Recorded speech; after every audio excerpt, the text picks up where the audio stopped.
ഗോവിന്ദ ഗോപാല പ്രഭു ഗിരിധാരി ഗോവിന്ദ ഗോപാല പ്രഭു ഗിരിധാരി ഗോവിന്ദ ഗോപാല പ്രഭു ഗിരിധാരി ഗോവിന്ദ ഗോപാല പ്രഭു ഗിരിധാരി ഗോവിന്ദ ഗോപാല ഹൃദയ വിഹാരി ഗോവിന്ദ ഗോപാല ഹൃദയ വിഹാരി ഗോവിന്ദ ഗോപാല ഹൃദയ വിഹാരി ഗോവിന്ദ ഗോപാല ഹൃദയ വിഹാരി നന്ദകുമാര നവനീത ചോര നന്ദകുമാര നവനീത ചോര നന്ദകുമാര നവനീത ചോര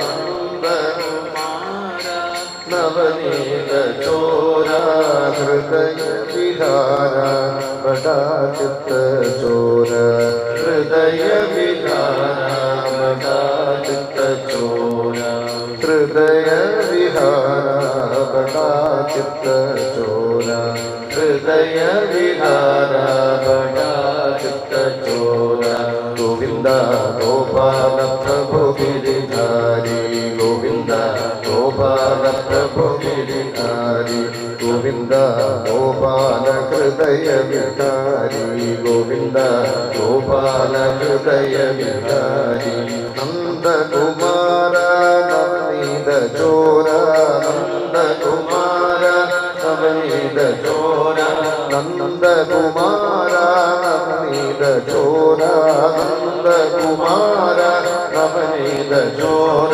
ഹൃദയ വിഹാര ബടാ ചിത്ത ചോര ഹൃദയ വിഹാര ബടാ ചിത്ത ചോര ഹൃദയ വിഹാര ബടാ ചിത്ത ചോര ഹൃദയ വിഹാര ബടാ ചിത്ത ചോര ഗോവിന്ദ ഗോപാല പ്രഭു ഗിരിധാരി ഗോവിന്ദ ഗോപാല പ്രഭു ഗിരിധാരി സർവത്ര ഗോവിന്ദനാമ സങ്കീർത്തനം ഗോവിന്ദ ഗോവിന്ദ കോമളം കൂജയൻ വേണും ശ്യാമളോയം കുമാരക വേദവേദ്യം പരം ബ്രഹ്മ ഭാസതാം പുരതോ മമ ഗോവിന്ദനാമ സങ്കീർത്തനം ഗോവിന്ദ. ശ്രീമദ് ഭാഗവതം അതിലെ ദശമസ്കന്ധമാണ് കണ്ടുകൊണ്ടിരിക്കുന്നത്. അവസാന ഭാഗമായി ദശമസ്കന്ധത്തിൻ്റെ അതിലെ സുധാമാവിൻ്റെ കഥയാണ് കേട്ടത്. ഭാഗവത്തിൽ ആ കഥയ്ക്ക് പേര് പറയുന്നത് പൃഥുകോപാഖ്യാനം നാമ ഏകാശിതമോധ്യായ. പൃഥുകോപാഖ്യാനം നാം പൃഥുകെന്ന് പറഞ്ഞ അർത്ഥം അവിലെന്നാണ്. അവിലിൻ്റെ കഥ വർണ്ണിക്കുകയാണ്. അവിലെങ്ങനെയാണ് അവിലാവണത് ചോദിച്ചാൽ അതൊരു കുറേ അതിൻ്റെ വലിയ പരിശ്രമമുണ്ട്. വെറും നെല്ലാണെങ്കിൽ നമ്മളത് വിതച്ച് കഴിഞ്ഞാൽ വീണ്ടും മുളയ്ക്കും. അങ്ങനെ കുഴപ്പം വിത്തിനുണ്ട്. നേരെ മറിച്ചത് അവിലായി കഴിഞ്ഞാൽ അവരെ പേടിക്കണ്ട, എവിടെ വേണമെങ്കിലും വിതയ്ക്കാം, അത് മുളയ്ക്കില്ല. കർമ്മങ്ങൾക്കൊക്കെ അങ്ങനെ ഒരു കുഴപ്പമുണ്ട്. അത് ചെയ്തു കഴിഞ്ഞാൽ വീണ്ടും വീണ്ടും ആവക കർമ്മങ്ങൾ ചെയ്യാൻ വേണ്ടി മനസ്സിലിങ്ങനെ ഒരു പ്രേരണ ഉണ്ടാവും. അത് വേണം, അത് ചെയ്യൂ, അത് ചെയ്യൂ, വീണ്ടും വീണ്ടും. എന്നാൽ ജ്ഞാനികൾക്കതില്ല. എന്താ കാരണം വെച്ചാൽ അവരുടെ കർമ്മം ഏതുപോലെ ചോദിച്ചാൽ അവില് പോലെയാണ്. അവിലിൻ്റെ ഗുണം ആദ്യം ആ നെല്ല് കുതിർക്കും. ആദ്യം വെള്ളത്തിലിട്ട് കുതിർക്കും. അത് കഴിഞ്ഞാൽ പിന്നെ ചൂടാക്കും, ചട്ടിയിലിട്ട് വറക്കും. അത് കഴിഞ്ഞ് പിന്നെ ഒലയ്ക്ക കൊണ്ട് കുത്തും. ഇത്രയും ചെയ്ത് കഴിഞ്ഞാൽ അത് അവിലായി മാറും. ഭാഗവതം കേൾക്കുമ്പോൾ നമ്മളൊക്കെ ഇപ്പോൾ ചെയ്യണതാണ്. നമ്മുടെ മനസ്സാകുന്ന ആ നെല്ലിനെ ഇനി അത് അവിടെയും ഇവിടെയും വെച്ച് കഴിഞ്ഞാൽ മുളയ്ക്കരുത്. അതിനു വേണ്ടി ഇപ്പോൾ എന്ത് ചെയ്യുന്നു? ഭക്തിയാകുന്ന ആ ജലത്തിലിട്ട് കുതിർക്കുകയാണ്. അതിനാണ് ദശമസ്കന്ധമൊക്കെ കേൾക്കുന്നത്. ഭക്തി വർദ്ധിക്കട്ടെ. മറ്റ് വിഷയങ്ങളിലേക്ക് പോകുന്ന മനസ്സിനെ ഭഗവാനിലേക്ക് തിരിച്ച് അതിലെങ്ങനെ മുക്കി വെച്ചതാണ്. ഇനി ഏകാദശ സ്കന്ധം കേൾക്കുമ്പം വിരക്തി വരും. മുക്തിയാണ് അവിടെ വിഷയം. വൈരാഗ്യമാകുന്ന ചൂടിൽ അതിലെങ്ങനെ വറക്കണം പോരാ. പിന്നെ ജ്ഞാനമാകുന്ന ഒലയ്ക്ക കൊണ്ട് ഈ ദ്വാദശത്തിൽ ബ്രഹ്മോപദേശം അവിടെ ശ്രീശുകരം കണ്ട് ഒലയ്ക്ക കൊണ്ട് കുത്തുന്നത് കാണാം. അങ്ങയുടെ ഈ പശുബുദ്ധി ഒഴിവാക്കൂ. മരിക്കുന്നുള്ള ചിന്ത മനുഷ്യന് ചേർന്നതല്ല, അതൊക്കെ മൃഗങ്ങളുടെ ബുദ്ധിയാണ്. നമ്മൾ മനുഷ്യരല്ലേ, മരിക്കാത്തവനാണെന്നുള്ള സത്യം തിരിച്ചറിയുന്നതാണ്. കാരണം ജ്ഞാനം കൊണ്ട് അങ്ങോട്ട് കുത്തിക്കഴിഞ്ഞാൽ പിന്നെ എന്തായി? അവിലായി പേടിക്കണ്ട, എവിടെ വേണമെങ്കിലും ഇട്ടുള്ളത് മുളയ്ക്കില്ല. അതല്ലെങ്കിൽ ബുദ്ധിമുട്ടാണ്. ഇതുവരെയും മുളച്ചില്ല പറഞ്ഞിട്ട് കാര്യം, ചിലതൊക്കെ കുറേ കഴിയുമ്പോഴാവും മുളയ്ക്കുക, 10-12 കൊല്ലം കഴിയുമ്പോഴാവും അങ്ങനെ. നമ്മളാരെയും വിചാരിച്ചപ്പോൾ അത് ഒഴിവാക്കിയതാ ആ കേസ്. പക്ഷേ എപ്പോഴാണ് മുളയ്ക്കുക പറയാൻ സാധിക്കില്ല. അതുകൊണ്ട് അവിലാക്കുകയാണ് വേണ്ടത്. ഇവിടെ സുധാമാവ് അങ്ങനെയാണ്. അതിനാണ് അവിലിൻ്റെ കഥ എന്ന് പറയാൻ കാരണം. എങ്ങനെയപ്പം അങ്ങനെ കർമ്മങ്ങളൊക്കെ ബന്ധിക്കാതെ നമുക്കങ്ങനെ ചെയ്യാൻ എങ്ങനെ സാധിക്കുക? ഇപ്പോൾ നമ്മുടെ പ്രധാന പ്രശ്നം എന്താണ്? ചെയ്യുന്ന കർമ്മമൊക്കെ നമ്മൾ ബന്ധിക്കുകയാണ്. അതിന് വല്ല വഴിയുണ്ടോ? വഴിയുണ്ട്. അങ്ങനെയാണ് ഇവിടെ തീർത്ഥാടനം വർണ്ണിക്കുകയാണ്. സത്സംഗം, സജ്ജനങ്ങളുമായിട്ടുള്ള സമ്പർക്കം കൊണ്ട് അവർ പറയുന്ന കാര്യങ്ങൾ ശ്രദ്ധിച്ച് അവരുടെ കൂടെ സഞ്ചരിച്ചാൽ മെല്ലെ മെല്ലെ മെല്ലെ മെല്ലെ നമുക്ക് പ്രത്യേകിച്ച് വലിയ കഥയൊന്നും ഇല്ലെങ്കിലും കഥ മെല്ലെ മെല്ലെ ഉണ്ടാവും. ഒരു സുപ്രഭാതം കഥ ഉണ്ടാവും എന്നല്ല പറയുന്നത്, പക്ഷേ മെല്ലെ മെല്ലെ മെല്ലെ മെല്ലെ നമ്മൾ ഉയർന്നു വരും, ഉറപ്പ്. അതിനായിട്ട് ഇവിടെ ഒരു തീർത്ഥാടനം, എല്ലാവരും കൂടി ഒരു സൂര്യഗ്രഹണം വന്ന സമയത്ത് അവരെല്ലാവരും കുരുക്ഷേത്രത്തിലേക്ക് പോയി. ശുദ്ധമായ സ്ഥലമാണ്. പ്രധാന ഉദ്ദേശം അവിടെ ഭഗവാൻ വരുന്നുണ്ട്, കൃഷ്ണൻ വരുന്നുണ്ട്, എന്നാൽ കാണണ്ടേ, ഭഗവാനെ കണ്ടിരിക്കണം എന്ന് കരുതി എല്ലാവരും അങ്ങോട്ട് പുറപ്പെട്ടു. അവിടെ വെച്ച് സമപ്രായക്കാരൊക്കെ ഒരുമിച്ച് കൂടി. കുറേ കാലത്തിന് ശേഷം വസുദേവരിത കുന്തിദേവിയെ കാണുന്നു, തൻ്റെ സഹോദരിയെ കാണുന്നു. അവർ തമ്മിലുള്ള വർത്തമാനം. ഭഗവാന്റെ പത്നിമാരെ പാഞ്ചാലി കണ്ടു. അവിടെ അവരും ഭഗവാനെ പറ്റി പറയുന്നു. എല്ലാവർക്കും പറയാനൊരു വിഷയമുള്ളൂ, ഭഗവത് സംബന്ധമായ കാര്യം മാത്രമേ അവർക്ക് പറയാനുള്ളൂ. ഗോപികമാരും അവിടേക്ക് വന്നിട്ടുണ്ട്. ഭഗവാൻ എന്ന് കാണാലോ കരുതി എവിടെയും പോവാത്തവരവർ. പക്ഷെ അവർ കുരുക്ഷേത്രത്തിലേക്ക് വന്നു ഭഗവാനെ കാണാമെന്ന് കരുതിയിട്ട്. വെണ്ണയുടെയും പാലിൻ്റെയൊക്കെ ഒരു വാസന ഭഗവാൻ മനസ്സിലായി. കാളവണ്ടി ഇങ്ങനെ വരുന്നുണ്ട്, നോക്കുമ്പോൾ അച്ഛനാണ്. നന്ദഗോപര്, യശോദ, ഇതൊക്കെ നല്ല പ്രായം കേട്ടോ ഇപ്പോൾ കൃഷ്ണന്. പക്ഷെ എന്നാലും യശോദ ഉണ്ണി എന്നും പറഞ്ഞ് ഓടി വരുന്നു. വെണ്ണ വേണ്ടേ ആർക്ക്? 87 വയസ്സുള്ള കൃഷ്ണന് വെണ്ണ. എന്നാലും അമ്മ വാത്സല്യത്തോടെ തരുമ്പോൾ എങ്ങനെയാണ് വേണ്ട പറയുക? ഇതൊക്കെ ഭഗവാൻ അടുത്തിരുന്ന് അമ്മ വാരി കൊടുക്കുന്നത് കഴിക്കുന്നു. ഇങ്ങനെയുള്ള മനോഹരമായ രംഗം അവിടെ വർണ്ണിക്കുന്നുണ്ട്. നന്ദഗോപരെ കെട്ടിപ്പിടിക്കുന്നു വസുദേവർ. എന്നാലും കുറേ കാലം നോക്കി വളർത്തിയിട്ടൊരു മടിയില്ലാണ്ട് എനിക്ക് തിരിച്ച് ഏൽപ്പിച്ചില്ലേ ഭഗവാനെ? ഏൽപ്പിച്ചിട്ടൊന്നുമില്ല, അദ്ദേഹം കൊണ്ടുപോയതാ. തനിക്ക് എന്ത് തോന്നാൻ മതിയാവും എന്നൊക്കെ പറഞ്ഞ് അവിടെ വെച്ച് സംഭാഷണം. ഗോപികമാരൊക്കെ അങ്ങനെ നോക്കി നിൽക്കുന്നു ഭഗവാനെ. അവർ ഞങ്ങളെ അങ്ങ് മറന്നുല്ലേ ചോദിക്കാൻ പോകുമ്പോഴേക്കും ഭഗവാൻ വന്ന് ചോദിച്ചു, നിങ്ങൾ ഓർക്കുണ്ടോ?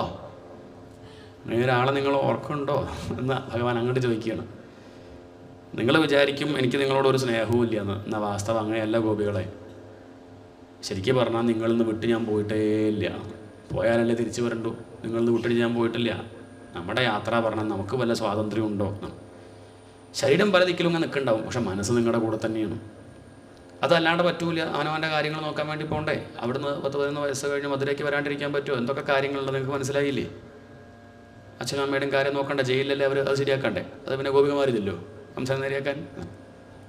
അത് കഴിഞ്ഞ് പിന്നെയുള്ള കാര്യങ്ങളൊക്കെ നിങ്ങൾ അറിയണില്ലേ? ഗുരുകുലത്തിൽ പോകണം, ശാസ്ത്രം പഠിക്കണം, എന്തൊക്കെ വേണം, പിന്നെ പൊളിറ്റിക്സ് പിന്നെ പറയണ്ടല്ലോ. ഈ രാഷ്ട്രീയത്തിലൊക്കെ ഇടപെട്ട് ഇങ്ങനെയുള്ള ഓരോ തിരക്ക് കൊണ്ട് നിങ്ങളെ ഓർക്കായൊന്നുമില്ല. എല്ലാ ദിവസവും വൈകുന്നേരമായി കിടക്കുന്നതിൻ്റെ മുന്നേ ഞാൻ വിചാരിക്കും നാളെ ഇങ്ങോട്ട് പോകണം, ഒക്കെ ഒഴിവാക്കിയിട്ട് ആ ഗോപികമാരുടെ അടുത്തേക്ക് മതി എന്ന് വിചാരിക്കും. രാവിലെ ആകുമ്പോഴേക്കും ഓരോ കേസ് വരികയായി, അത് പരിഹരിക്കും. പിന്നെ സമയമില്ല, കിടന്നുറങ്ങും. അന്ന് രാത്രി വിചാരിക്കും നാളെ രിപുജൻ കലഹൈ. ഓരോ ദിവസത്തെ കാര്യങ്ങളും കഴിഞ്ഞ് വൈകുന്നേരം കിടക്കുമ്പോൾ ഞാൻ വിചാരിക്കും ഒക്കെ നിർത്തി വൃന്ദാവനത്തിലേക്ക് പോകണമെന്ന് വിചാരിക്കാറുണ്ട്. പക്ഷേ ഇന്ന് വരെ സമയം കിട്ടിയില്ല. പക്ഷെ എന്നും ഓർക്കാറുണ്ട്, ഒരിക്കലും നിങ്ങളിൽ നിന്ന് വിട്ട് ഞാൻ നിൽക്കണില്ല. അതെങ്ങനെ വിട്ട് നിൽക്കാൻ പറ്റും? വിളക്കിൽ നിന്ന് വിട്ട് നിൽക്കണുണ്ടോ ഓട്? ഇതുപോലെയാണ്. ഓടില്ലെങ്കിൽ വിളക്കില്ല. ഗോപികമാരെ, ഞാനില്ലെങ്കിൽ നിങ്ങളില്ല. നിങ്ങളിപ്പോൾ ഉണ്ടെങ്കിൽ അർത്ഥം ഞാൻ നിങ്ങളുടെ കൂടെ ഉണ്ടെന്നാണ്. അതങ്ങോട്ട് കേട്ടപ്പോഴേക്ക് അവർക്ക് എന്തായി? അനുഭൂതി. നിങ്ങളായിട്ടിരിക്കുന്നത് ഞാനാണ്, വാസ്തവത്തിൽ ഗോപികമാരല്ല, അത് ഞാനാ എന്നങ്ങോട്ട് പറയുമ്പോഴേക്കും അവർക്ക് തത്വമസി എന്നുള്ള ഉപദേശം അത് കേട്ടപ്പോഴേക്കും അവർക്ക് അഹം ബ്രഹ്മാസ്മി എന്ന് ബോധിച്ചു. അതങ്ങനെ ഈ ഒരു വാക്ക് പറയുമ്പോഴേക്കും ബോധിച്ചു. ഇത്രയും കാലം ഭഗവാൻ കൂടെ ഉണ്ടായിട്ടൊന്നും ബോധ്യമായില്ലല്ലോ, ഇല്ല. പക്ഷെ അതൊക്കെ എന്തിനായിരുന്നു? ഭഗവാൻ ഇത്രയും കാലം കൂടെ വന്നത് ഈ കാര്യം ഉപദേശിക്കുമ്പോൾ ബോധ്യമാവണം. ഭഗവാൻ ഇങ്ങോട്ട് പോയത് തന്നെ അവർ ധ്യാനിക്കട്ടെ കരുതിയിട്ട്. അവിടെ ഒന്നും ധ്യാനിക്കില്ല. ഭഗവാൻ ഒപ്പം കണ്ടാൽ ചിലപ്പോൾ ഒരു പക്ഷെ അവർ ധ്യാനിച്ചോളന്നില്ല. ഭഗവാൻ വിട്ടു നിൽക്കുമ്പോൾ അവർ ഭഗവാനെ തന്നെ ധ്യാനിച്ച് അത്രയ്ക്ക് പക്വത മനസ്സിന് വന്നതുകൊണ്ടാണ് ഇപ്പം ഭഗവാൻ തത്വം അങ്ങോട്ട് ഉപദേശിച്ചപ്പോഴേക്കും കർപ്പൂരത്തിലേക്ക് തീയിട്ട പോലെയായിരുന്നു. പെട്ടെന്ന് അങ്ങോട്ട് ചിലപ്പോൾ നമുക്ക് അത്ര പക്വത ഉണ്ടെങ്കിൽ ചില കാര്യം പറയുമ്പോഴേക്കും അങ്ങോട്ട് ഗ്രഹിക്കാൻ പറ്റും. നമുക്ക് വലിയ പക്വത ഇല്ലെങ്കിൽ എത്ര കേട്ടാലും നമുക്ക് എന്താ അത് പറയണം ഉച്ചയ്ക്ക് ശേഷം ആ കിട്ടാണ്ടക്കണം. എന്താ വെച്ചാൽ നമുക്ക് പക്വത ഉണ്ടെങ്കിൽ പെട്ടെന്ന് കിട്ടും തന്നെ. ചിലപ്പോൾ അങ്ങനെ ഉണ്ടാവും, പെട്ടെന്ന് തന്നെ മനസ്സിലാക്കാൻ പറ്റും. ഇവർക്കത് അത്രയും കാലം അവരങ്ങനെ ഉപാസന ചെയ്തതൊക്കെ ഈ ഒരു തത്വം ഭഗവാൻ ഉപദേശിക്കുമ്പോൾ കേൾക്കാൻ വേണ്ടിയിട്ടാണ്. അവരങ്ങനെ ഭഗവാനെ തന്നെ വിചാരിച്ച് സ്വാമിനികളായിട്ട് കഴിയല്ലായിരുന്നു. ഇപ്പോൾ ഭഗവാൻ തത്വം ഉപദേശിച്ചപ്പോഴേക്കും അവർക്കത് ബോധ്യമായി എന്നുള്ള ആ ഒരു ഭാഗം അവിടെ വർണ്ണിക്കുന്നു. അങ്ങനെ ഇരിക്കുമ്പോഴാണ് കുറച്ച് ഋഷിമാരൊക്കെ ഭഗവാനെ കാണാനായിട്ട് വരുന്നു. ഭഗവാൻ അവരെ കണ്ട സമയത്ത് തൊഴുതു നമസ്കരിച്ചു. നിങ്ങളൊക്കെ കാണാൻ സാധിക്കുക പറഞ്ഞാൽ വലിയ ഭാഗ്യമല്ലേ. ഇവിടെ ദേവന്മാർക്ക് പോലും നിങ്ങളെപ്പോലുള്ള സത്സംഗം ഈ സജ്ജനങ്ങളെ കാണാൻ സാധിക്കാറില്ലേ. അങ്ങനെ ഇരിക്കുക എനിക്ക് കാണാൻ സാധിച്ചില്ലേ നിങ്ങളെ. അഹോ വയം ജന്മഭൃതഃ ലബ്ധം കാർസ്നേന തത്ഫലം ദേവാനാമപി ദുഷ്പ്രാപം. ദേവന്മാർക്ക് പോലും കിട്ടാത്ത യോഗേശ്വര ദർശനം ഞങ്ങൾക്ക് തരായില്ലേ. നാരദരെ നിങ്ങളൊക്കെ കാണാൻ പറ്റുക പറഞ്ഞ ഭാഗ്യമല്ലേ. നമസ്കരിച്ചോട്ടെ എന്ന് പറഞ്ഞ ഭഗവാൻ നാരദാദ ഋഷീശ്വരന്മാരെ നമസ്കരിക്കുന്നു. അവർ ഭഗവാൻ നമസ്കരിക്കാൻ വന്നതാണ്. പക്ഷേ ഭഗവാൻ അങ്ങോട്ട് നമസ്കരിക്കുകയാണ്. നഹ്യ അമ്മയ അനിതീർത്ഥാനി. അവിടെ വെച്ച് സത്സംഗ മഹിമ പറയുകയാണ്. ഈ ലോകത്തിലെ ഏറ്റവും വലുതെന്ന് ചോദിച്ചാൽ ഒരു സംശയവുമില്ല, അത് സത്സംഗമാണ്.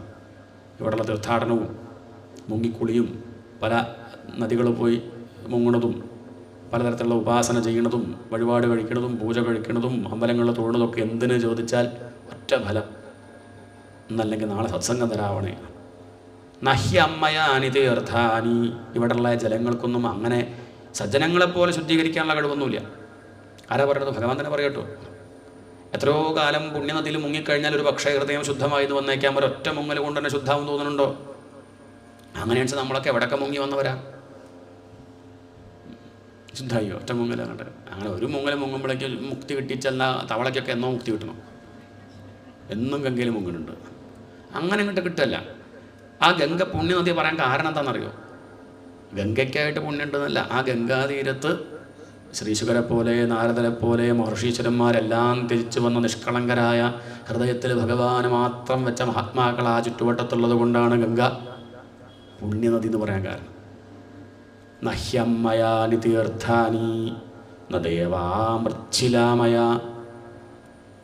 വിഗ്രഹത്തെ പൂജിച്ചാൽ കുറേ കാലത്തെ പൂജ കൊണ്ടൊരു പക്ഷേ ആ പൂജിക്കുന്ന ആളുടെ ഹൃദയം ശുദ്ധമായി വന്നേക്കാം. പക്ഷെ ഒന്ന് പറയട്ടെ, ദർശനാദേവ സാധവ. സജ്ജനങ്ങളെ കുറേ കാലം ഇങ്ങനെ കാണുന്നു വേണ്ട, കണ്ട മാത്രം ഹൃദയം ചിലപ്പം ശുദ്ധാവും. നിങ്ങളെപ്പോലുള്ള സജ്ജനങ്ങൾ പോകുമ്പോഴാണ് ഗംഗ പുണ്യനദിയാവുന്നത്. ക്ഷേത്രങ്ങൾക്ക് ശക്തി കൂടുന്നത് നിങ്ങളെപ്പോലുള്ളവർ ക്ഷേത്രത്തിൽ പോകുമ്പോഴാണ്. നഹ്യമ്മയാനി തീർത്ഥാനി ന ദേവാമൃച്ഛിലാമയാ തേ പുനന്ത്യുരു കാലേന. ക്ഷേത്രം കൊണ്ടും അല്ലെങ്കിൽ പുണ്യനദി സ്നാനം കൊണ്ടൊക്കെ കുറേ കാലം കൊണ്ട് ചിലപ്പോൾ ഹൃദയം ശുദ്ധമാവും. പക്ഷെ നിങ്ങളെപ്പോലുള്ളവരെ കണ്ടാൽ തന്നെ ഹൃദയം ശുദ്ധാവും. അതല്ലേ ഭാഗ്യം. നിങ്ങൾ തന്നെയാണ് ശരിക്കും പറഞ്ഞാൽ സഞ്ചരിക്കുന്ന തീർത്ഥങ്ങൾ. ലോകത്തെ മുഴുവൻ ശുദ്ധാക്കി കൊണ്ട് അങ്ങനെ സഞ്ചരിക്കുകയാണ്. പോണ വഴിക്കൊക്കെ എല്ലാവരെയും ശുദ്ധാക്കി സഞ്ചരിക്കുന്ന തീർത്ഥങ്ങളല്ലേ. നമസ്കരിക്കട്ടെ പറഞ്ഞു ഭഗവാൻ നമസ്കരിക്കുന്നു. അവിടെ വെച്ച് ഭഗവാൻ ആ സത്സംഗ മഹിമയൊക്കെ പറഞ്ഞു. നാരദ മഹർഷിയെ കണ്ടപ്പം വസുദേവർ ഓടി വന്നൊരു ചോദ്യം ചോദിക്കുകയാണ് തൊഴുത് നമസ്കരിച്ചിട്ട്. എങ്ങനെയാണ് മഹർഷിയെ കർമ്മം കൊണ്ട് കർമ്മം ഇല്ലാണ്ടിയാക്കുക? ഇതൊക്കെ ഗൗരവമുള്ള വിഷയമാണ് കൂടുതലും സംസാരിക്കുന്നത്. എങ്ങനെയാണ് കർമ്മം കൊണ്ട് കർമ്മം ഇല്ലാണ്ടിയാക്കുക എന്ന് പറഞ്ഞാൽ എന്താ പോയി പറഞ്ഞതിൻ്റെ അർത്ഥം മനസ്സിലാവണ്ടേ. നമ്മളിവിടെ ജനിക്കാൻ കാരണം കർമ്മമാണ്. എന്താ കാരണം? കർമ്മം എന്നാ പറയാം. അപ്പം ഇനിയിപ്പം ബുദ്ധിമുട്ടൊക്കെ ഇല്ലാണ്ടിരിക്കണമെങ്കിൽ അത് വേണം, ഈ കർമ്മത്തെ ഇല്ലാണ്ടിയാക്കണം. ഒരു കർമ്മം ചെയ്യാണ്ടിരിക്കാൻ മനുഷ്യന് പറ്റില്ല. നഹി കശ്ചിത് ക്ഷണമഭിജാതു തിഷ്ടതി അകർമ്മകൃത്. ഒരു ക്ഷണനേരം പോലും കർമ്മം ചെയ്യാണ്ടിരിക്കാൻ മനുഷ്യന് സാധിക്കില്ല. കർമ്മം ചെയ്യാണ്ടിരിക്കുക പറഞ്ഞാൽ വെറുതിരിക്കുകയൊക്കെ ചെയ്യും, പക്ഷെ മനസ്സുകൊണ്ട് കർമ്മം ചെയ്യും. നമ്മൾ വെറുതിരുന്ന പിന്നെ പറയണ്ട, വെറുതിരിക്കുന്നവൻ്റെ മനസ്സ് ചെകുത്താൻ്റെ പണിശാലിയാണെന്ന് പറയാം. അല്ലെങ്കിൽ ആർക്കൊക്കെ പണി കൊടുക്കണം എന്ന് ആലോചിച്ചുകൊണ്ടിരിക്കുക ചെയ്യും. അതിൽ നല്ലത് ഭാഗവതം കേട്ട് ഉറങ്ങണത് തന്നെയാണ്. അപ്പോൾ വെറുതിരുന്നാൽ വയ്യ. ശരിക്കും പറഞ്ഞാൽ വെറുതെ ഇരിക്കുക വേണ്ടത്, പക്ഷെ പറ്റണില്ലല്ലോ. ഒരു നിമിഷ നേരം പോലും വെറുതെ ഇരിക്കാൻ നമ്മളെപ്പോലുള്ളവർക്ക് പ്രയാസമാണ്. കാരണം രജോ ഗുണം അങ്ങനെ തള്ളി നിൽക്കുകയാണ്. സത്വഗുണക്കാർക്ക് പ്രശ്നമൊന്നുമില്ല, വെറുതെ ഇരിക്കാൻ ബുദ്ധിമുട്ടൊന്നുമില്ല. അവരുറങ്ങാണ്ട് മറ്റു ചിന്തകളൊന്നും ഇല്ലാണ്ട് വെറുതെ ഇരിക്കും. നമുക്ക് ഒന്നെങ്കിലും ഉറങ്ങണം, അല്ലെങ്കിൽ വേറെന്ത് ചിന്തിക്കണം, അല്ലാണ്ട് വെറുതെ ഇരിക്കാൻ പറ്റില്ല എന്ന് പറഞ്ഞാൽ രജോ ഗുണം ഉണ്ടെന്ന് തന്നെ അർത്ഥം. അതെങ്ങനെയാണ് ഈ കർമ്മം ചിന്തിച്ചെന്താ കുഴപ്പം ചോദിച്ചാൽ, ഈ കർമ്മമൊക്കെ എന്താവും? ഈ കർമ്മമൊക്കെ നമ്മളെ ബന്ധിപ്പിക്കും, നാളെ ദുഃഖിപ്പിക്കും. അതാ കുഴപ്പം. ചിന്ത വന്നാൽ എന്താ കുഴപ്പം? ചിന്ത വന്നാൽ അത് താഴത്തേക്ക് അങ്ങോട്ട് അത് എങ്ങോട്ടാ പോകുന്നത്? ചിന്ത വന്നു അസ്തമിച്ചാൽ പോയി തോന്നുന്നുണ്ടോ? അതെങ്ങോട്ടാ പോയത്? പത്തായത്തിലേക്കാണ് പോയത്. അത് വേവിച്ച് കഴിക്കണം നാളെ. അത് നഷ്ടപ്പെടണമെന്നില്ല. ഒരു ചിന്ത വന്നാൽ കുടുങ്ങി. അത് വരാണ്ടിരുന്നത് നന്നായി. അതാണ് അധികം ഒന്നും ഇടപെടണ്ട, അധികം കാര്യങ്ങൾ കാണണ്ട, കേൾക്കണ്ട, ഒന്നിലേക്ക് അധികം പോകണ്ട. കാരണം ഇപ്പോൾ ഉള്ളത് തന്നെ ധാരാളമുണ്ട്. ഇതൊക്കെ ഒന്ന് വറുത്ത് നേരത്തെ പറഞ്ഞ പോലെ ഒക്കെ ഓരോന്നോരോന്നെടുത്ത് വറക്കണം. എന്നിട്ട് അത് വീണ്ടും മുളയ്ക്കാത്ത മട്ടിൽ നോക്കുക വേണ്ടത്. പക്ഷേ നമ്മളുടെ പ്രശ്നം ഇതാണ്. ഈ കർമ്മത്തെ തന്നെ പ്രാരബ്ധം, സഞ്ചിതം, ആഗാമി ഇങ്ങനെയൊക്കെയാണ് പറയുക. അനവധി ജന്മങ്ങളായിട്ട് നമ്മൾ ആർജിച്ച് വെച്ചതിനെയാണ് സഞ്ചിതം എന്ന് പറയുക. അതൊന്ന് ലേശെടുത്ത് പുറപ്പെട്ടതിനെയാണ് പ്രാരബ്ധം എന്ന് പറയുക. അതൊക്കെ പ്രാരബ്ധം. അപ്പം ശരീരം പ്രാരബ്ധമാണ്. കുറേ നമ്മൾ ശേഖരിച്ച് വെച്ചിട്ടുണ്ട്. അതൊന്നും എല്ലായിടത്തും പോരാൻ പറ്റില്ല, ലേശെടുത്ത് പോകുന്നു. അതാണ് ഈ ജന്മം. ഇതോടുകൂടി കഴിഞ്ഞു വിചാരിക്കേണ്ട. അങ്ങനെയാണെങ്കിൽ പിന്നെ തോന്നില്ല, അർത്ഥമില്ലാണ്ടാവും. ഒരു ജന്മേ ഉള്ളൂ എന്ന് പറഞ്ഞാൽ കുറേ തെറ്റുണ്ട് അതിൽ. അങ്ങനെ വിചാരിച്ചാൽ കുറേ പ്രശ്നങ്ങളുണ്ടാവും. അതിനൊന്നും ഉത്തരം പറയാൻ പറ്റില്ല. കുറേ പാപം ചെയ്തു, അങ്ങോട്ട് മരിച്ചു, അയാൾക്ക് ജീവിച്ചിരിക്കുമ്പോൾ കുഴപ്പമൊന്നും തോന്നിയിട്ടില്ല, നല്ലോണം സുഖമായിട്ട് കഴിഞ്ഞിട്ടുണ്ട് എന്ന് പറഞ്ഞാൽ അപ്പോൾ പാപം ചെയ്തു നോക്കിയോ? ഇനി വരുന്നുണ്ട്, അദ്ദേഹം പോയിട്ടൊന്നുമില്ല. ആ ശരീരം കൊണ്ട് ചെയ്യേണ്ടതൊക്കെ കഴിഞ്ഞു, ഇനി അങ്ങോട്ട് വരുന്നുണ്ട് അനുഭവിക്കാൻ, അത്രയേ ഉള്ളൂ. അതുതന്നെയാണ് അതിൻ്റെ അർത്ഥം എന്ന് കരുതിയിട്ട് വയ്യാതിരിക്കുന്നവരും വിഷമിക്കുന്നവരൊക്കെ എടുത്തു പോയിട്ട് ഇത് പറയുന്നു വേണ്ട. എന്ത്? അതല്ല അതിൻ്റെ ആവശ്യം. നമ്മളെ വിലയിരുത്താൻ വേണ്ടിയിട്ടാണ് ഇതൊക്കെ പറയണത്. ഭഗവാൻ സൃഷ്ടിക്കുന്നതുമല്ല, ഭഗവാൻ അങ്ങനെ ചെയ്യുന്നതല്ല, ഭഗവാൻ അങ്ങനെ അത്ര കണ്ട ചോരില്ലാത്ത ആളൊന്നുമല്ല. ജനിക്കുമ്പോൾ തന്നെ ചിലരെ സകലാംഗരായിട്ട്, ചിലർ വികലാംഗരായിട്ട്, ചിലർക്ക് അല്പബുദ്ധിയായിട്ട്, ചിലർക്ക് അതിബുദ്ധിയായിട്ടും ഒന്നുമല്ല. അത് അവരുടെ ചെയ്ത കർമ്മത്തിനനുസരിച്ച് അങ്ങോട്ട് കൊടുക്കണമെന്ന് തന്നെയുള്ളൂ. കൊടുക്കണമെന്ന് പറയാൻ പറ്റില്ല. നമ്മൾ ഭഗവാനെ വേറെ കാണുമ്പോഴാണ് ഈ പറയുന്നത്. അവരവരുടെ കർമ്മത്തിൻ്റെ ഫലം അനുഭവിക്കുന്നു തന്നെയുള്ളൂ. അപ്പം പ്രാരബ്ധം എന്ന് പറഞ്ഞപ്പം അനുഭവിച്ചുകൊണ്ടിരിക്കുന്നതാണ് ഈ ശരീരം. അപ്പം എന്താ കുഴപ്പം ചോദിച്ചാൽ നമ്മളത് ഇങ്ങോട്ട് തീർക്കുക വേണ്ടത്. ഈ പ്രാരബ്ധം കഴിഞ്ഞാൽ കഴിഞ്ഞു വിചാരിക്കേണ്ട, സഞ്ചിത അവിടെ ഉണ്ടേ, അതിന് ലേശം അങ്ങനെ പോരണം. 1,00,000 ഉറുപ്പ്യ ഉണ്ടാക്കി ബാങ്കിലിട്ടു, അത് 10,000 എടുത്ത് പോകുന്നതാണ് നമ്മളിപ്പോൾ. എന്നിട്ട് എന്ത് ചെയ്യണം? അത് ഇവിടെ ചിലവാക്കുക വേണ്ടത്. അതോടുകൂടി കഴിഞ്ഞില്ല, പിന്നെ 90,000 അവിടെ ഉണ്ട്, പിന്നെയും പോകണം, എന്നിട്ട് 10,000 എടുത്ത് വരും, പിന്നെയും 80,000 അവിടെ ഉണ്ട്. ഇങ്ങനെ അങ്ങനെ അവിടെ കാലിയാക്കുക വേണ്ടത്. പക്ഷെ നമ്മൾ ചെയ്യണത് എന്താ വെച്ചാൽ 10,000 എടുത്ത് ഇവിടെ വന്നത് പലിശയ്ക്ക് കൊടുത്തു, എന്നിട്ട് തിരിച്ചങ്ങോട്ട് പോവുകയാണ്. അപ്പോഴേക്ക് എത്ര? 1,10,000 ഉറുപ്പ്യ. പിന്നെ കൂടുക ചെയ്യണത്. ഇനി ജനിച്ച് പുനരഭി ജനനം, പുനരഭി മരണം. എങ്ങനെയാ? അപ്പോൾ ഈ കയ്യിലുള്ള ഈ ഒരു പ്രാരബ്ധം തീർക്കുക എങ്ങനെയാണ്? തീർക്കണച്ചുള്ള വഴി പറയട്ടെ. കർമ്മം ചെയ്യണ സമയത്ത് അത് ബാധിക്കാതെ, തന്നെ ബന്ധിക്കാത്ത മട്ടിൽ, തന്നെ ബുദ്ധിമുട്ടിക്കാത്ത മട്ടിൽ, തൊട്ടാത്ത മട്ടിൽ ചെയ്യണമെങ്കിൽ അതിന് പറഞ്ഞ പേരാണ് ഫലം ആഗ്രഹിക്കാണ്ട ചെയ്യൂ. അതാണ് ഭാഗവത ആദ്യം പറഞ്ഞത്. പ്രോജ്ജിത കൈതവഃ ധർമ്മഃ. ഒരു താങ്ക്സ് പോലും ആഗ്രഹിക്കാണ്ട കർമ്മം ചെയ്യാൻ സാധിക്കണം. ഒരു പുഞ്ചിരി പോലും ആഗ്രഹിക്കുന്നില്ല, ഞാനൊന്നും ആഗ്രഹിക്കുന്നില്ല. എന്തെങ്കിലുമൊക്കെ ചെയ്ത് കഴിഞ്ഞ് അങ്ങോട്ട് നോക്കിയിട്ട് നന്ദിയുണ്ടേ ചേട്ടൊക്കെ അത് പറയും. ഇങ്ങനെയൊക്കെ ചെയ്ത് ഒന്ന് ചിരിച്ചൂടെ അയാൾക്ക്? അപ്പോൾ ചിരി പ്രതീക്ഷിച്ചിട്ടാണ് ചെയ്തതല്ലേ? ഒന്നും പ്രതീക്ഷിക്കാതെ അങ്ങനെ കർമ്മം ചെയ്യണം. തൻ്റെ കടമയാണത് താൻ ചെയ്യുന്നു, അത്രയേ ഉള്ളൂ. താൻ ചെയ്യണതിൻ്റെ ഉദ്ദേശം ഉള്ളിൽ വാസന തീരണം എന്നാണ്. ഇനി കർമ്മം തന്നെ ബന്ധിക്കരുത് കരുതിയിട്ടാണെന്നുള്ള മട്ടിൽ കർമ്മം ചെയ്യാൻ സാധിച്ചാൽ രക്ഷപ്പെട്ടു. അതിനാണ് പഞ്ചയജ്ഞങ്ങളൊക്കെ അവിടെ വിധിച്ചത്. എത്ര? 5 യജ്ഞങ്ങൾ. ഗൃഹസ്ഥൻ അനുഷ്ഠിക്കേണ്ട 5 യജ്ഞങ്ങളാണ്. അതിന് 5 കടങ്ങളെന്നും പറയും. ഈ 5 കടങ്ങൾ വീട്ടിയ പിന്നെ അയാൾക്ക് ഇവിടെ ഇനി ജനിക്കേണ്ടി വരില്ല, ദുഃഖിക്കാണ്ട കഴിയാം.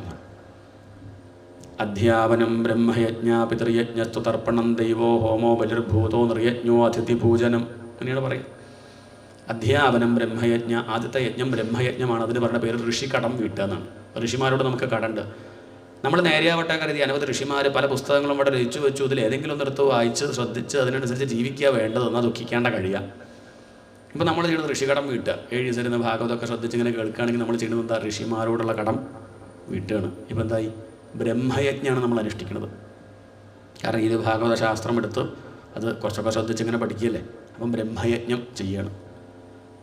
അങ്ങനെയാണെങ്കിൽ ഋഷിമാരോടുള്ള കടം ഒന്നുമില്ല, നമുക്കൊരു സമാധാനം ഉണ്ടാവും. എന്തായാലും കുറേ പുരാണമൊക്കെ ഉണ്ടെങ്കിൽ ഏതെങ്കിലും ഒന്ന് ലേശം നിർത്ത് കുറച്ച് നേരമൊക്കെ വായിച്ചിട്ടുണ്ടല്ലോ, കുറച്ചൊക്കെ ഉറങ്ങിയിട്ടാണെങ്കിൽ അവിടെ പോയിരുന്ന് കേട്ടിട്ടുണ്ടല്ലോ, ഞാൻ ഒരാശ്വാസം നോക്കുന്നുണ്ടാവുന്നതാണ്. ഇരുന്നുണ്ടല്ലോ, കുറേയൊക്കെ ശ്രമിച്ചിട്ടുണ്ടല്ലോ എന്നാണ്. അപ്പോൾ അത് ബ്രഹ്മയജ്ഞം. അടുത്തതെന്താ? പിതൃയജ്ഞസ്തു ആണ്. പിതൃയജ്ഞം അതാണ് തർപ്പണം. അച്ഛനമ്മമാരോടുള്ള കടം. അവരിൽ നിന്നാണ് നമുക്ക് ഈ ശരീരം കിട്ടിയത്, അവരെ സ്വത്താണ് നമ്മൾ അനുഭവിക്കുന്നത്. ചിലപ്പോൾ സ്വത്തൊന്നും കിട്ടിയില്ല എന്ന്, എൻ്റെ ശരീരം കിട്ടിയില്ലേ, ഇത് അവിടുന്ന് കിട്ടിയതല്ലേ, എനിക്കൊന്നും തന്നില്ലേ, അങ്ങനെയൊക്കെ പറയേണ്ടവരുണ്ട്. ആയിക്കോട്ടെ, അങ്ങനെയൊന്നും വാശി പിടിക്കുമല്ലോ എന്നാണ്. ചില പറയും അച്ഛനെയും അമ്മയും തിരുമ്പി എനിക്കറിയായിട്ടാ. അച്ഛനും അമ്മയൊന്നും പറഞ്ഞിട്ട് കാര്യമില്ല, അവരുടെയൊക്കെ ഒരു സ്വഭാവം ഉണ്ടല്ലോ. എത്ര മോശം സ്വഭാവമാണെങ്കിലും നോക്കണം അതാണ്. അല്ലെങ്കിൽ അവരുടെ മകനായിട്ട് നിങ്ങളിങ്ങനെ വന്നു, അല്ലെങ്കിൽ മക്കളായിട്ട് അങ്ങനെ വന്നു ആണ്. കൃത്യമാണ് കിട്ടിയത്, അതുകൊണ്ട് നോക്കാണ്ടിരിക്കാൻ പറ്റില്ല. കുറേ പ്രശ്നങ്ങളുണ്ട്, എന്നാൽ ചങ്ങലക്കിട്ട് നോക്കുക. അതെ, അത് അവരെ കൊണ്ട് ലോകത്തിന് കുഴപ്പമുണ്ടെങ്കിലും അതിനായിട്ട് ഒഴിവാക്കണ ഏർപ്പാടൊന്നുമില്ല, അത് ശരിയല്ല.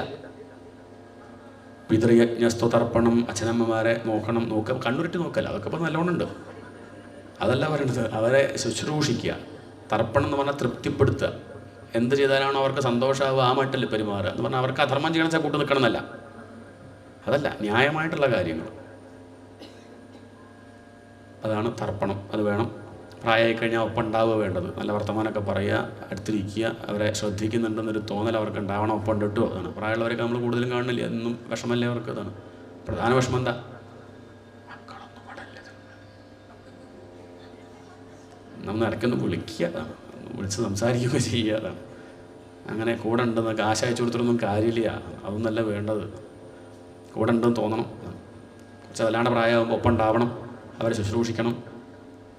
മുത്തച്ഛന്മാരെയൊക്കെ മരിച്ചു പോയാൽ എന്ത് ചെയ്യും? മരിച്ചു പോയാൽ ഓർത്തിട്ട് കൊല്ലത്തിലൊരിക്കലൊന്ന് സ്മരിക്കുക. അതാണ് ശ്രാദ്ധം. പിന്നെ ദിവസമുള്ള തർപ്പണം, അങ്ങനെയൊക്കെ ഉണ്ട്. തർപ്പണം എന്ന് പറഞ്ഞാൽ തൃപ്തിപ്പെടുത്തുന്ന അർത്ഥം. മരിച്ചു പോയാൽ പിന്നെ നമുക്ക് മനസ്സുകൊണ്ട് പ്രാർത്ഥിക്കാനല്ലേ പറ്റുള്ളൂ. അത് വേണ്ടതാണ്. അങ്ങനെ ചെയ്യുകയാണെങ്കിൽ അത് പ്രത്യേകിച്ച് ഫലമൊന്നും ആഗ്രഹിക്കേണ്ടതാണെങ്കിൽ അത് യജ്ഞമായിട്ടാണ് കണക്കാക്കുക. അതാണ് പിതൃയജ്ഞം. ഇനി ദേവകടം.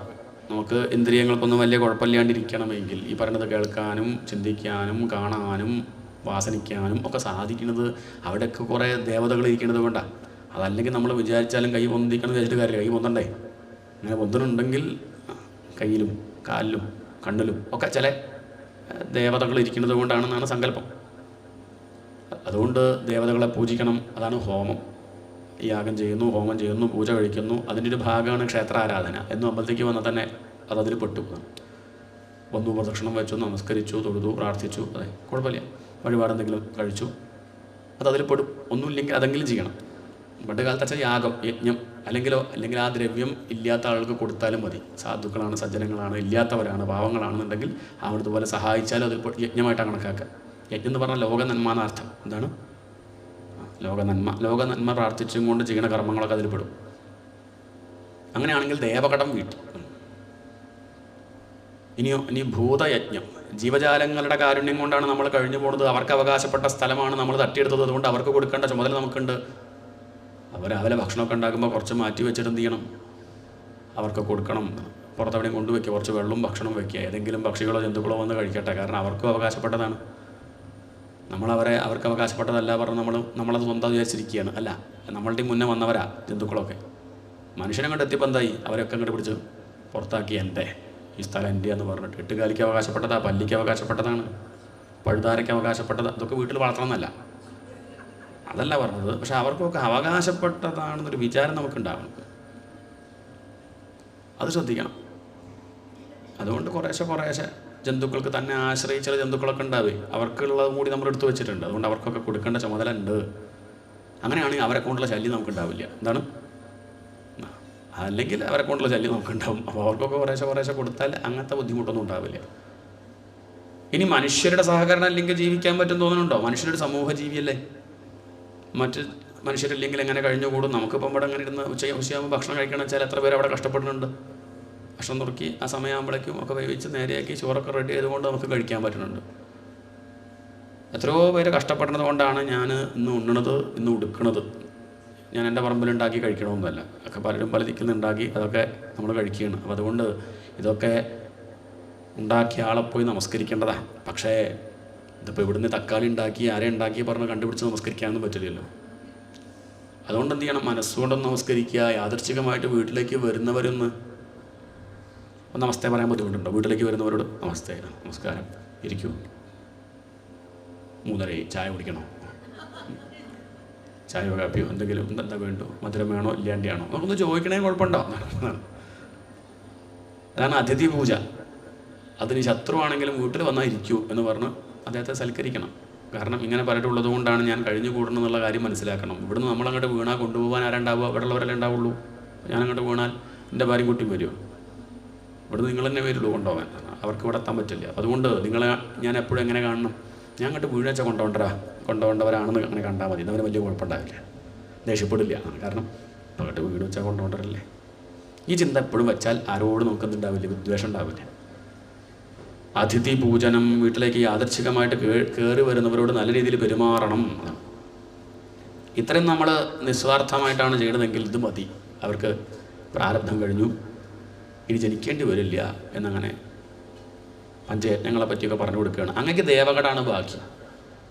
അത് നമുക്ക് എന്ത് ചെയ്യാം? അത് നമുക്ക് യാഗം ചെയ്ത് വീട്ടാം എന്ന് പറഞ്ഞു. വസുദേവരുടെ വിഷമം ആര് തീർത്തു കൊടുത്തു?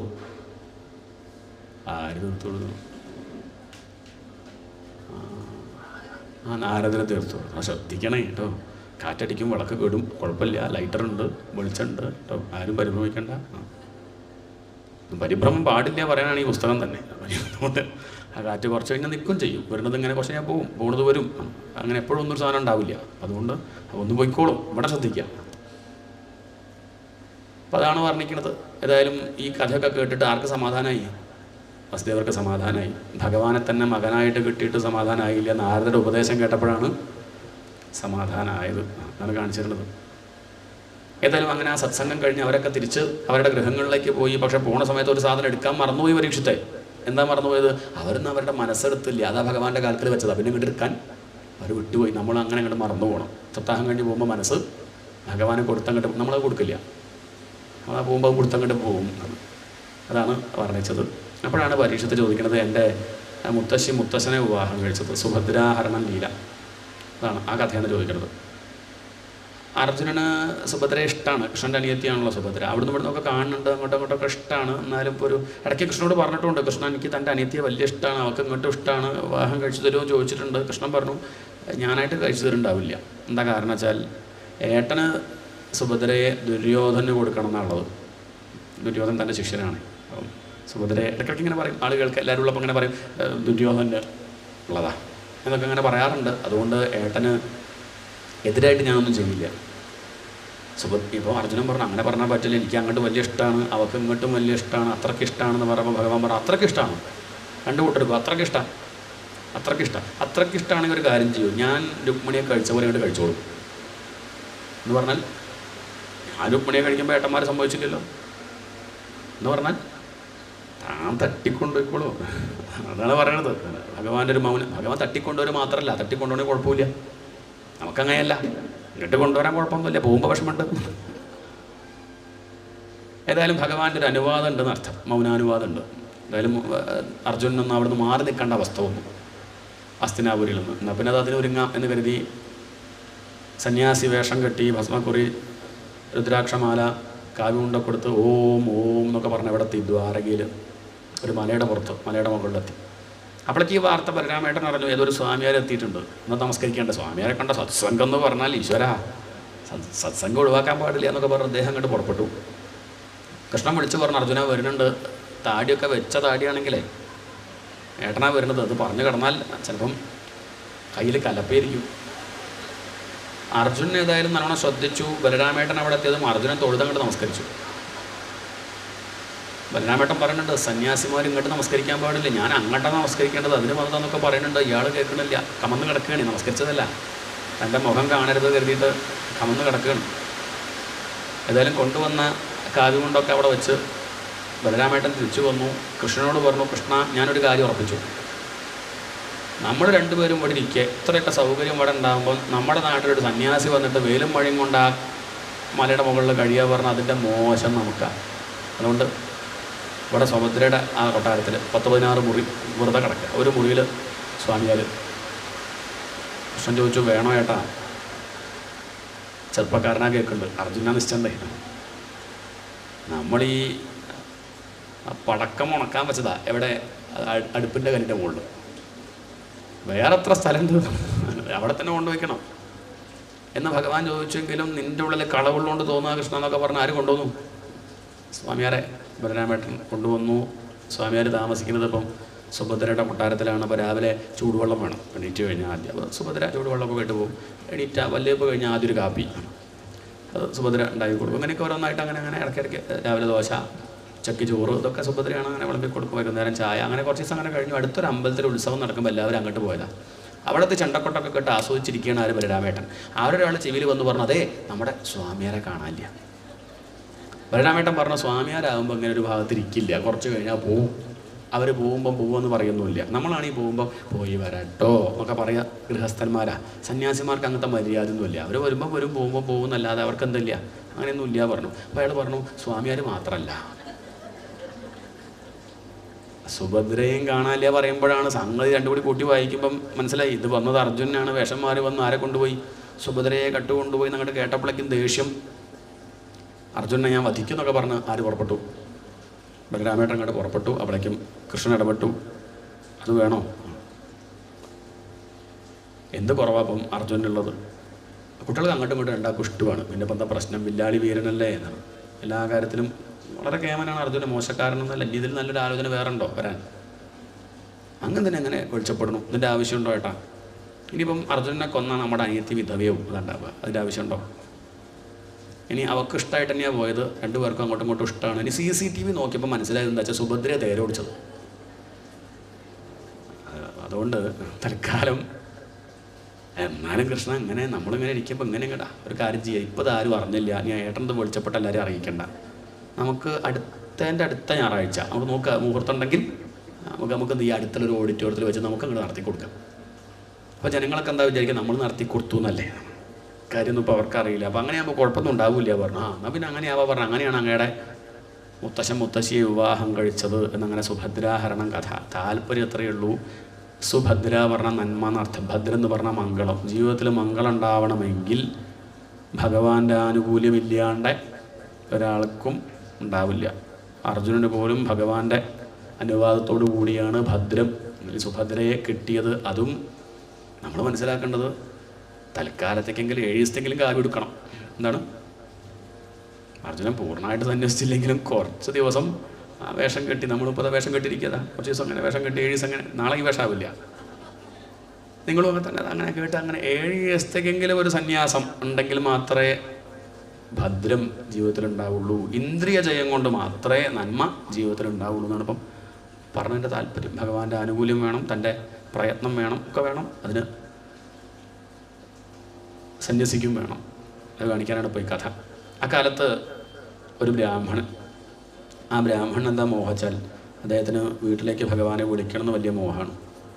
ഭഗവാന് ഭക്ഷണം കൊടുക്കണം, വീട്ടിലേക്ക് വിളിച്ചിട്ടൊന്നും ഓരോരുത്തർക്ക് ഓരോ ആഗ്രഹം ഉണ്ടാവുമല്ലോ. അദ്ദേഹം ദരിദ്രനാണ്. അദ്ദേഹത്തിൻ്റെ പേര് ശ്രുതദേവൻ. അക്കാലത്ത് തന്നെ അവിടെയുള്ള ഒരു രാജാവ് ബഹളാശ്വൻ, അദ്ദേഹത്തിനും ഈ മോഹമുണ്ട്. വലിയ പണക്കാരനാണ്, ധനികനാണ്. രണ്ടുപേരും ഭഗവാന്റെ അടുത്ത് വന്ന് ഈ ആഗ്രഹം പറഞ്ഞു. 2 ദിക്കിലേക്കും ഭഗവാൻ ഒരേ ദിവസം, ഒരേ ഡേറ്റ്, ഒരേ സമയം കൊടുത്തു. ഭഗവാൻ വിഷമമൊന്നുമില്ല. ഉച്ചയായപ്പോഴേക്ക് 2ആയി മാറി, 2 ദിക്കിലേക്കും പോയി.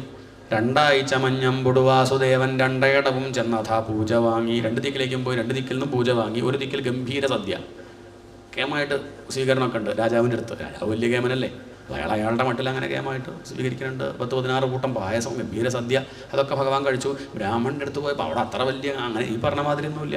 അയാളുടെ രീതിയിലാണ്. അദ്ദേഹം ഭഗവാനെ കണ്ടപ്പോഴേക്കും തോർത്തും കൊണ്ടൊക്കെ എടുത്ത് മുകളിലേക്കൊക്കെ വേഷ്ടിയൊക്കെ മുകളിലേക്ക് വലിച്ചെറിഞ്ഞു. ഇല്ലത്തേക്ക് ഭഗവാൻ വന്നു എന്നൊക്കെ പറഞ്ഞ് ഓടിച്ചെന്നു. ഭഗവാന്റെ കാൽക്കൽ വീണ് നമസ്കരിച്ചു. ഒരു പലകെട്ട് ഭഗവാൻ അവിടെ ഇരുത്തി കാല് കഴുകിച്ചു. സദ്യയൊന്നുമില്ല. അവർ നേദ്യച്ചോറുണ്ട്, പിന്നെ തൈരുണ്ട്, പിന്നെ ഭഗവാൻ വന്നുകൊണ്ട് സ്പെഷ്യലായിട്ട് കടുമാങ്ങ കഴിയുത്തരന്നെ. എന്നാൽ ഭഗവാൻ ഇത് പോരാ പറഞ്ഞു. രാജാവിൻ്റെ കൊട്ടാരത്തിലെ ബ്രാഹ്മണ താൻ കേട്ടോളൂ, ഒന്നും ഉണ്ടായില്ല. അദ്ദേഹത്തിന് പറ്റുന്നത് പോലെ ചെയ്തു. രാജാവിന് പറ്റുന്നത് പോലെ ചെയ്തു. 2 പേരോടും ഭഗവാൻ ഒരുപോലെയായിരുന്നു. 2 പേർക്കും സന്മാർഗത്തെ ഉപദേശിച്ചു, അവരെ മുക്തരാക്കി. സത്യനെ ഉപദേശിച്ചു പറഞ്ഞാൽ ബ്രഹ്മോപദേശം, അതാണ് താല്പര്യം. അപ്പോൾ ഉടനെ പരീക്ഷത്തിൽ ചോദിക്കുകയാണ്, ഈ ബ്രഹ്മത്തെപ്പറ്റി എങ്ങനെ ഉപദേശിക്കുക? ബ്രഹ്മത്തെപ്പറ്റി പറയാൻ പറ്റുമോ? അങ്ങനെയല്ലേ? ഇപ്പോൾ ഇതിൻ്റെ മുമ്പ് പലതവണ പറഞ്ഞു ബ്രഹ്മത്തെപ്പറ്റി അങ്ങനെ പറയാൻ പറ്റില്ല, ബ്രഹ്മത്തെ കാണാൻ പറ്റില്ല, പറയാൻ പറ്റില്ല എന്നൊക്കെ പറയും ചെയ്യുന്നിട്ട് ഇടയ്ക്കിടയ്ക്ക് എന്ത് പറയാം? ബ്രഹ്മോപദേശം ചെയ്തു പറഞ്ഞത് എങ്ങനെ ശരിയാവും? ഈ ഉപനിഷത്തും വേദമൊക്കെ എന്താ ചെയ്യണത്? ഇപ്പം അതിലൊക്കെ ബ്രഹ്മത്തെ പറ്റിയല്ലേ പറയണത്? പറയാൻ പറ്റില്ല എന്നും പറയാം. എന്നിട്ട് അതിൽ പറയണത് എന്താ? ഭാഗവത്തിൽ ഇപ്പം എന്താ പറയണത്? പാരെ പറ്റിയിട്ടാ? ബ്രഹ്മത്തെ പറ്റിയല്ലേ? എന്നിട്ട് അങ്ങ് പറയണത് പറയാൻ പറ്റില്ല. അത് രണ്ടും കൂടി പറയുമ്പോൾ ഒരു പ്രയാസമുണ്ട്. നിർഗുണമായ ബ്രഹ്മത്തെ സഗുണമായ വേദം എങ്ങനെയാണ് സ്തുതിക്കുന്നത് എന്നാണ് ചോദ്യം. ഉത്തരമായിട്ട് പറഞ്ഞു, പറയാൻ പറ്റില്ല എന്ന് പറഞ്ഞാൽ പരീക്ഷത്തെ അത് നമ്മൾ ഈ ലൗകിക വിഷയങ്ങൾ പറയണത് പോലെ പറയാൻ പറ്റില്ല എന്നാണ്. എന്താണ്? നമുക്കൊക്കെ ഓരോ വിഷയങ്ങൾ ചൂണ്ടിക്കാണിക്കാനൊക്കെ പറ്റില്ലേ അല്ലേ? ഇപ്പോൾ എങ്ങനെയാണെന്നൊക്കെ ഒരാളെ പറ്റി ചോദിച്ചാൽ നമുക്കങ്ങനെ പറഞ്ഞ് ഏറെക്കുറെ ഫലിപ്പിക്കാൻ പറ്റില്ലേ? കറുത്തിട്ടാണ്, വെളുത്തിട്ടാണ്, നേരിട്ടാണ്, മെല്ലിട്ടാണ് അല്ലേ? ഒരു വസ്തു ആണെങ്കിൽ നമുക്ക് എങ്ങനെയും പറയാം. മധുരമാണ്, അല്ലെങ്കിൽ പുളിയാണ്, ചവർപ്പാണ്, കയ്പ്പാണ്, അങ്ങനെയൊക്കെ പറയാം. ഭഗവാനെ പറ്റി അങ്ങനെ പറയാൻ പറ്റും? നിന്നിട്ടാണ് പറയാൻ പറ്റും, വെളുത്തിട്ടാണ്, തടിച്ചിട്ടാണ്, കറുത്തിട്ടാണ്, മെല്ലിട്ട്, ഇങ്ങനെയൊന്നും പറയാൻ പറ്റില്ല. അതാ പറഞ്ഞത്. സ്ത്രീയാണ്, പുരുഷനാണ് പറയാൻ പറ്റൂ? സ്ത്രീയുമാണ്, പുരുഷനുമാണ്, അങ്ങനെയൊക്കെ പറയാൻ പറ്റുള്ളൂ. അതാ പറഞ്ഞത്. പിന്നെ ഈ ഉപനിഷത്ത് എന്ത് ചെയ്യണു പറയൂ? അത് പറയാണ്ട പറയാണ്. എന്താണ്? പറയാണ്ട പറയാ. ചിലപ്പോൾ നമ്മൾ അങ്ങനെയും ലൗകികമായിട്ട് വ്യവഹാരത്തിലും പല കാര്യങ്ങളും നമ്മളങ്ങനെ പറയാറുണ്ട്. വീട് എവിടെയാ ചോദിച്ചാൽ വീട് MG റോഡിലാണ്. MG റോഡിൽ വീടുണ്ടാവും? വണ്ടിക്ക് പോകണ്ടേ?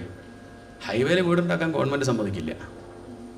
റോഡിലെന്ന് പറഞ്ഞാൽ അർത്ഥം റോഡ് പോലെ വീടുണ്ടെന്നല്ല, റോഡിൻ്റെ സൈഡിൽ നിന്നാണ് അർത്ഥം. പക്ഷെ അത് പറഞ്ഞിട്ടില്ല.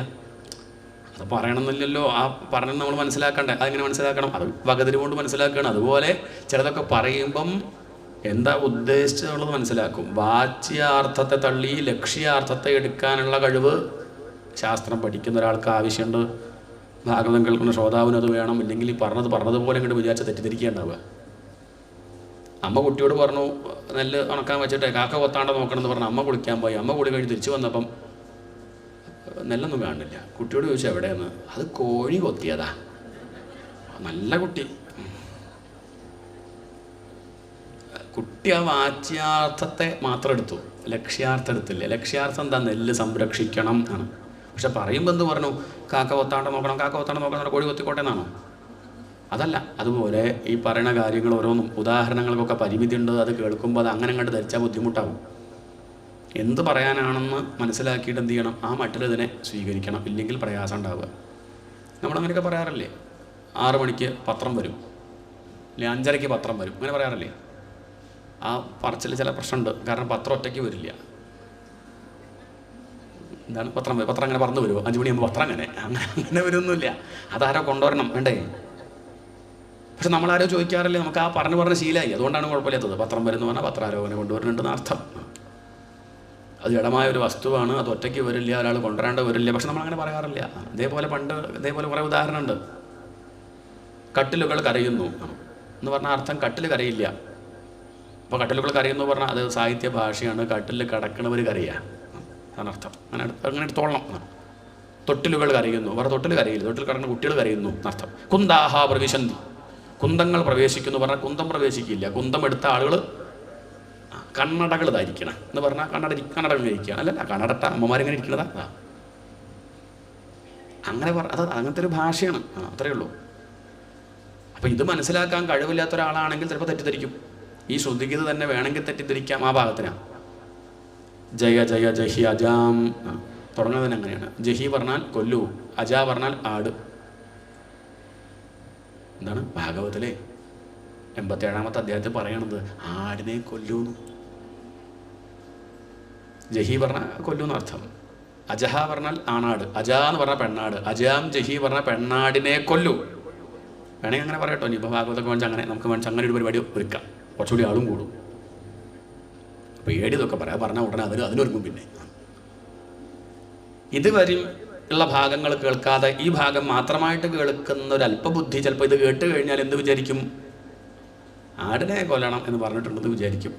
എന്നാൽ ഇതുവരെയും കേട്ട ഒരു വ്യക്തിക്ക് ഉറപ്പാണ് അങ്ങനെ ഒരു സംഗതി ഭാഗവതത്തിൽ പറയില്ല. അതെങ്ങനെ മനസ്സിലായി? ഇതിൻ്റെ മുമ്പുള്ള ഭാഷ നമ്മൾ കേട്ടിട്ടുണ്ട്, ഇതിൻ്റെ മുന്നുള്ള കഥകളൊക്കെ കേട്ടിട്ടുണ്ട്, ഇതിൻ്റെ മുന്നുള്ള കാര്യങ്ങൾ നിശ്ചിതമാണ്. അപ്പോൾ അടർത്തിരുത്ത് പറയരുത്. അതുവരെയുള്ള കാര്യങ്ങളൊക്കെ നോക്കിയിട്ട് വേണം ഒരാളുടെ സമ്പ്രദായം മനസ്സിലാക്കാൻ. അപ്പം ശാസ്ത്രത്തിൻ്റെ സമ്പ്രദായം അതുവരെയുള്ളതൊക്കെ നോക്കിക്കഴിഞ്ഞാൽ ഒരിക്കലും അങ്ങനെ പറയില്ല, മനസ്സിലാക്കുക. അപ്പോഴാണ് അതിൻ്റെ ശരിക്കുള്ള അർത്ഥം അന്വേഷിക്കുക. അപ്പോൾ മനസ്സിലാവും ജഹി എന്ന് പറഞ്ഞാൽ കൊല്ലു, ഇല്ലാതെയാക്കൂ. എന്താണ്? അപ്പോൾ ഇല്ലാതെയാക്കൂ. അജ എന്ന് പറഞ്ഞാൽ ജനിക്കാത്തത് എന്ന് പറഞ്ഞാൽ മായ, അജ്ഞാനം, ഇല്ലാത്തത്, വാസ്തവത്തിൽ ഇല്ലാത്തത്. അപ്പോൾ എന്താ അർത്ഥം? മായയെ ജയിക്കൂ, അജ്ഞാനത്തെ ജയിക്കൂ. അതാണെങ്കിൽ ചേരൂട്ടോ, അത് ഭാഗവത്തിന് ചേരണതാണ്. അതാണ് അർത്ഥം. അപ്പോൾ നേരത്തെ പറഞ്ഞതോ അത് തെറ്റിദ്ധരിച്ചതാണ്. വാച്യാർത്ഥം എടുത്തിട്ട് ലക്ഷ്യാർത്ഥം മനസ്സിലാക്കാണ്ട് പഠിച്ചാലുള്ള കുഴപ്പം. അതുകൊണ്ടാണ് പണ്ട് കാലത്ത് എല്ലാവരും പഠിക്കേണ്ട പറയാൻ കാരണം തന്നെ എന്താ? അധികാരമില്ലാത്തവൻ. അധികാരം എന്ന് പറഞ്ഞാൽ അർഹത എന്നർത്ഥം കേട്ടോ. അർഹത എന്ന് പറഞ്ഞാലും അർത്ഥം എന്താ വെച്ചാൽ ഏത് ജാതി എന്നുള്ളതല്ല. അവിടെയാണ് പ്രശ്നം. അങ്ങനെ പറയുമ്പോഴേ കുഴപ്പം. വിനയം, സംസ്കാരം, ഇത് കേട്ട് കഴിഞ്ഞാൽ കുറച്ചൊരു സംസ്കൃതം കാര്യങ്ങളൊക്കെ പഠിച്ച്, അല്ലെങ്കിൽ ശരിക്കും പറഞ്ഞാൽ വേദം പഠിക്കണമെങ്കിൽ അംഗം പഠിക്കണം. അംഗങ്ങൾ ശിക്ഷാകൽപ്പം, നിരുക്തം, വ്യാകരണം, ജ്യോതിഷം, ഛന്ദസ്, ഇത്രയും പഠിച്ചിട്ടാണ് എന്നിട്ടാണ് വേദം പഠിക്കേണ്ടത്. ഇതൊന്നും അല്ലാണ്ട് വേദം പഠിച്ചാൽ ഒരു പക്ഷെ തെറ്റിദ്ധരിക്കാൻ സാധ്യത ഉള്ളത് കൊണ്ടൊക്കെ തന്നെയാണ് പണ്ട് അങ്ങനെ. നല്ലോണം നോക്കി ശ്രദ്ധിച്ചിട്ട് മതി, ഇല്ലെങ്കിൽ തെറ്റിദ്ധരിക്കും. അങ്ങനെയാണ് ഇടക്കാലത്തൊക്കെ ജന്തുക്കളെ കൊല്ലണം എന്നുള്ള വിഷയമൊക്കെ വന്നില്ലേ? ഇതാണ് യാഗത്തിൽ അങ്ങനെ പറഞ്ഞിട്ടുണ്ടെന്ന് പറഞ്ഞ് ഇടക്കാലത്ത് പുരാണകാലത്തൊക്കെ തന്നെ ഉണ്ടത്, ജന്തുക്കളെ ഹോമിക്കുന്ന ഏർപ്പാട്. എന്നാൽ ഈ ഉപനിഷത്തിലാണെന്ന് വെച്ചാൽ അവിടെ പടിയിട്ട് എന്ത് പറയും? മാ ഹിംസീ പുരുഷം ജഗത്ത്, ഈ ലോകത്തുള്ള ഒന്നിനെയും ഹിംസിക്കരുതേ എന്നെടുത്തെടുത്തെടുത്ത് ആവർത്തിക്കണം മന്ത്ര. അങ്ങനെ പറയണ വേദത്തിൽ ഒരിക്കലും എന്ത് പറയില്ല? ഒന്നിനും കൊല്ലാൻ പറയില്ലല്ലോ. ഊഹിച്ചൂടെ? കാരണം നമുക്ക് അത് മനസ്സിലാവാണ്ട് പോയ പറ്റി രക്ഷയില്ല. അതുകൊണ്ട് പറയാണ്ട പറയാന്നുള്ള ഏർപ്പാടാണ്. അതാണ് ഇവിടെ ഉപനിഷത്തിൽ ചെയ്യണത് അല്ലെങ്കിൽ ഇങ്ങനത്തെ ഗ്രന്ഥങ്ങൾ ശാസ്ത്രങ്ങളിലൊക്കെ നേരിട്ട് കാണിച്ചു തരല്ല. അത് സാധിക്കില്ല. ലക്ഷ്യം നമുക്ക് അങ്ങനെ പറഞ്ഞു തരാനേ പറ്റുള്ളൂ. പോകേണ്ടത് നമ്മളാണ്. എടപ്പള്ളി അമ്പലത്തിലെത്തണം. ഓട്ടോറിക്ഷക്കാരോട് പറഞ്ഞു. ഓട്ടോറിക്ഷക്കാരൻ എവിടെ വരെ എത്തിക്കും? ശ്രീലകത്ത് എത്തിക്കില്ല. അതില്ല. അയാളൊന്നെങ്കിൽ വഴിക്കൽ അവിടെ നിർത്തും. എന്നിട്ട് പറയും നേരെ അങ്ങോട്ട് പോയാൽ അത് തന്നെയാണ്. അയാൾ കൂടെ വരും. അയാൾ കൂടെ വരില്ല. എനിക്ക് ഇത്രയേ പറ്റുള്ളൂ, ഞാൻ അങ്ങോട്ട് പോയാൽ മതി എന്ന് പറയും. ഇത്രയേ ശാസ്ത്രങ്ങൾക്ക് പറ്റുള്ളൂ. അപ്പോൾ ഇത്രയും കാണിച്ചൊന്നും ഇനി അങ്ങോട്ട് പോയിക്കോളുക. അതാണ് ഈ ഗ്രന്ഥങ്ങളൊക്കെ ചെയ്യുന്നത്. ഒക്കെ സൂചനാഫലകമാണ്. ഇത്ര കോഴിക്കോടേക്ക് ഇത് അത്ര കിലോമീറ്റർ. ആ സൂചനാഫലകത്തിൻ്റെ മുകളിൽ കയറിയിരുന്ന അവിടെ എത്തുമോ? അതല്ല, അതൊരു സൂചനയാണ്. ഇവിടെ നിങ്ങൾക്ക് പോവാം. അത് ബസ്സിലോ ട്രെയിനിലോ ഈ സ്വന്തം വണ്ടിയിലോ അല്ലെങ്കിൽ ടാക്സി വിളിച്ചിട്ടോ എങ്ങനെ വെച്ചാൽ പോവാം അർത്ഥം. അത്രയേ പറ്റുള്ളൂ. ശാസ്ത്രം അത്രയേ ചെയ്യുള്ളൂ. പിന്നെ നമ്മൾ അതിനനുസരിച്ചിട്ട് ആ പറഞ്ഞ ഏതെങ്കിലും ഒരു ഉപാസന, ഒരു പദ്ധതി സ്വീകരിച്ച് ആ വഴിക്ക് മുന്നോട്ട് പോവുക. ശരിക്കും പറഞ്ഞാൽ വാസ്തവത്തിൽ കിട്ടേണ്ട വിഷയമല്ല, ഉള്ളതാണ്. അത് മറന്നു പോയതാണ് ദുഃഖത്തിന് കാരണം. അത് ബോധിപ്പിക്കുകയാണ് ഈ വക ശാസ്ത്രങ്ങൾ ചെയ്യുന്നത്. നേതി ഇതല്ല എന്ന് പറഞ്ഞ് ബോധിപ്പിക്കുക. അസ്മൃത കണ്ഠമണി നല്ലൊരു ഉദാഹരണം. കഴുത്തിൽ കെട്ടിയ നെക്ലേസ് മറന്നു പോകുന്നത് പോലെയാണ് പരീക്ഷത്തെ. കഴുത്തിൽ നെക്ലേസ് കെട്ടിയിട്ടുണ്ട്, പക്ഷെ മറന്നുപോയി. ഉള്ള കാര്യം മറന്നു പോവുക. ഇടയ്ക്ക് അങ്ങനെയൊക്കെ പറ്റും. നെക്ലേസ് ഉള്ളവർക്ക് പറ്റും. ഇല്ലാത്തവരോട് പറഞ്ഞിട്ട് കാര്യമില്ല. ഉണ്ടെങ്കിൽ കഴുത്തിൽ അങ്ങനെയുള്ള അടുത്ത് ഇറങ്ങി നിൽക്കുന്ന നെക്ലേസ് ആകുമ്പോൾ ഇങ്ങനെ നോക്കിയാൽ കാണില്ല. അപ്പോൾ ഇടയ്ക്ക് തിരക്ക് കൂടി ബസ്സിലൊക്കെ കയറി ചിലക്ക് അങ്ങനെ ഉണ്ടാവും. ആൾ കൂടുന്ന ദിക്കിലൊക്കെ എത്തിക്കഴിഞ്ഞാൽ പെട്ടെന്ന് അവർക്ക് മാല നഷ്ടപ്പെട്ടു തോന്നും. ഉണ്ട് കേട്ടോ. ഒരു നിമിഷം ഞെട്ടി പോയി വിചാരിച്ചു 12 പവനെങ്ങാനാണ്. അതങ്ങോട്ട് പോയി എന്ന് പേടിച്ചു. പിന്നെ അങ്ങോട്ട് ഉണ്ടെന്ന് പറഞ്ഞപ്പോൾ ആശ്വാസമായി. ഉണ്ട് കേട്ടോ. പോയി എന്ന് വിചാരിച്ചപ്പോൾ ദുഃഖമായി. പോയിട്ടില്ല. പോയെന്ന് വിചാരിച്ചിട്ടേ ഉള്ളൂ. പോയിട്ടില്ല. ആർക്കും ഭഗവാൻ ആരും വിട്ട് പോയിട്ടില്ല. പിന്നെ നിങ്ങൾ ദുഃഖിക്കണം എന്താ ചോദിച്ചാൽ പോയി എന്ന് വിചാരിച്ചപ്പോൾ എന്താ ചെയ്യുക? അപ്പോൾ ഏതെങ്കിലുമൊക്കെ ആചാര്യന്മാർ വന്ന് പോയിട്ടില്ല കേട്ടോ, സന്തോഷം, ഇത്രയേ ഉള്ളൂ. എവിടെ പോവാൻ? ആരെ വിട്ടു പോവാൻ? നേരത്തെ ഭഗവാൻ തന്നെ ഉപദേശിച്ചതല്ലേ ഗോപികമാരോട്. എവിടെയും പോയില്ല. നിങ്ങൾ പോയിന്ന് വിചാരിക്കുകയാണ്. അജ്ഞാനം കൊണ്ട് പോയില്ല, മനസ്സിലാക്കൂ എന്നാണ്. മാൽ നഷ്ടപ്പെട്ടിട്ടില്ല. നഷ്ടപ്പെട്ടു എന്ന് വിചാരിച്ചു. ഉണ്ടെന്ന് അറിഞ്ഞപ്പോൾ സമാധാനമായി. നഷ്ടപ്പെട്ടിട്ടില്ല, നഷ്ടപ്പെട്ടു എന്ന് വിചാരിച്ചപ്പം ദുഃഖമായി. ഇനി പുതിയ ഉദാഹരണം നമ്മൾ പറയാറുള്ളത് കന്നഡ ഉള്ളവർക്കൊക്കെ അല്ലേ. കന്നഡ ഉള്ളവരൊക്കെ കന്നഡ അന്വേഷിക്കും. കന്നഡ ഒറ്റും കൊണ്ട് എത്രയോ കന്നഡക്കാരെ നമ്മൾ കണ്ടിട്ടുണ്ട്. കന്നഡ വെച്ചും കൊണ്ട് ഇങ്ങനെ കന്നഡ കാണില്ല എന്ന് പറഞ്ഞാൽ മേശ തുറന്നു നോക്കും കാണില്ല, അളമാരി തുറന്നു നോക്കും കാണില്ല. ആ വഴിക്ക് വേറെ കുട്ടി ഓടുമ്പോൾ അതിന് 2 അടി അടിക്കും. നീ എടുത്തിട്ടുണ്ടാവും. അതൊന്നും അറിഞ്ഞില്ല. ഇങ്ങനെയാണ് നമ്മളും അജ്ഞാനം കൊണ്ട് ലോകത്തെ കുറ്റം പറഞ്ഞ് എല്ലാവരുടെയും മേക്കട്ട് കയറുക. ദുഃഖത്തിന് കാരണം ഇന്നയാളാ, മറ്റാളാ, അയാളാ, മകളാ, മരുമകളാ, മകനാ, അടുത്ത വീട്ടുകാരനാ, ഇയാളാ, വെറുതെ കന്നഡ വെച്ചും കൊണ്ട് കന്നഡ അന്വേഷിക്കുക. ഈശ്വരനെ വെച്ചും കൊണ്ട് ഈശ്വരനെ അന്വേഷിക്കുക. ഈ കാണാനുള്ള ശക്തി തന്നത് ഈശ്വരനാണ്. എന്നിട്ട് അങ്ങനെ ഈശ്വരനെ അന്വേഷിക്കുക. കേൾക്കാനുള്ള ശക്തി ഈശ്വരനാണ്. എന്നിട്ട് അന്വേഷിക്കേണ്ട കാര്യം ഈശ്വരനെ അന്വേഷിക്കുകയാണ്. കന്നഡയിലൂടെ കന്നഡ അന്വേഷിക്കുന്നത് പോലെ നമ്മുടെ ഭഗവാനാണ്. ഭഗവാനിലൂടെ ഭഗവാനെ അന്വേഷിക്കുകയാണ്. കുറേ അന്വേഷിച്ചു. അവസാനം മകളെ വിളിച്ച്, അമേരിക്കയിലുള്ള മകളെ വിളിച്ച് പരാതി പറയാം. മോളെ, അമ്മയുടെ കന്നഡ പോയി. 7000 രൂപയുടെ കന്നഡ നീ അന്ന് വാങ്ങി തന്നല്ലേ? പോയിട്ടില്ല. ഇത് വെച്ചുകൊണ്ടായി പറയണതേ. ഇതുപോലെ നമ്മളും ഗുരുവായൂരപ്പനെ കെട്ടിപ്പിടിച്ചുകൊണ്ടാണ് ഭഗവാൻ പോയി കാണാനില്ല പറയാണ്, കരയാണ്. ഇതാണ് അവസ്ഥ. പിന്നെ അങ്ങനെ ആലോചിച്ചപ്പോൾ തോന്നി ഇനിയിപ്പോൾ ഞാൻ പരദൂഷണം പറയാൻ അപ്പുറത്തെ വീട്ടിൻ്റെ ആ മതിലിൻ്റെ അടുത്തേക്ക് പോയപ്പോൾ ഞാൻ അതിൻ്റെ മുകളിൽ അങ്ങനെ വെച്ചുവോ സംശയമായിട്ട് അങ്ങനെ പെരക്കി ചുറ്റും ഇങ്ങനെ നടക്കുകയാണ്. അപ്പോൾ അപ്പുറത്തെ വീട്ടിലെ അമ്മ ചോദിച്ചു, എന്താ ജാനകിയമ്മയെ അന്വേഷിക്കണോ? ഒന്നും പറയണ്ട സാവിത്രി, എൻ്റെ കണ്ണട കാണാനില്ല. അത് കേട്ടപ്പോൾ അവർ ചോദിച്ചത് മൂക്കത്ത് പിന്നെ എന്താ? അപ്പോഴാണ് രാവിലെ മുതൽ 4:15 ഇപ്പോൾ സമയം 8:30 തുടങ്ങിയതാ. ഇത് ഇവിടെ വെച്ചും കൊണ്ട് അന്വേഷിക്കണം. അവരങ്ങോട്ട് പറഞ്ഞതപ്പോൾ എന്താ ബോധ്യമായി? ഉണ്ടെന്ന് ബോധ്യമായി. ഇനി നിങ്ങളെന്താ ചെയ്യുക? എന്തു ചെയ്യും? ആ പറഞ്ഞ നാളെ തസ്മൈ ശ്രീ ഗുരവേ നമഃ. ഗുരുനാഥനാട്ടോ. ഗുരുനാഥൻ കന്നഡ ഉണ്ടായിക്കൊണ്ടുവന്നോ? അയാൾക്ക് പറ്റില്ല. അതിനുള്ള കഴിവൊന്നും അദ്ദേഹത്തിനില്ല. കന്നഡ ഉണ്ടായിക്കൊണ്ടിരാനൊന്നും പറ്റില്ല. കന്നഡ നഷ്ടപ്പെട്ടില്ല എന്ന് കാണിച്ചു തരാം. പോയിട്ടില്ല, എവിടെയും പോയിട്ടില്ല, കന്നഡ ഇവിടെ ഉണ്ട് എന്ന് കാണിച്ചു കൊടുത്തു. അപ്പോഴേക്കും സമാധാനമായില്ലേ?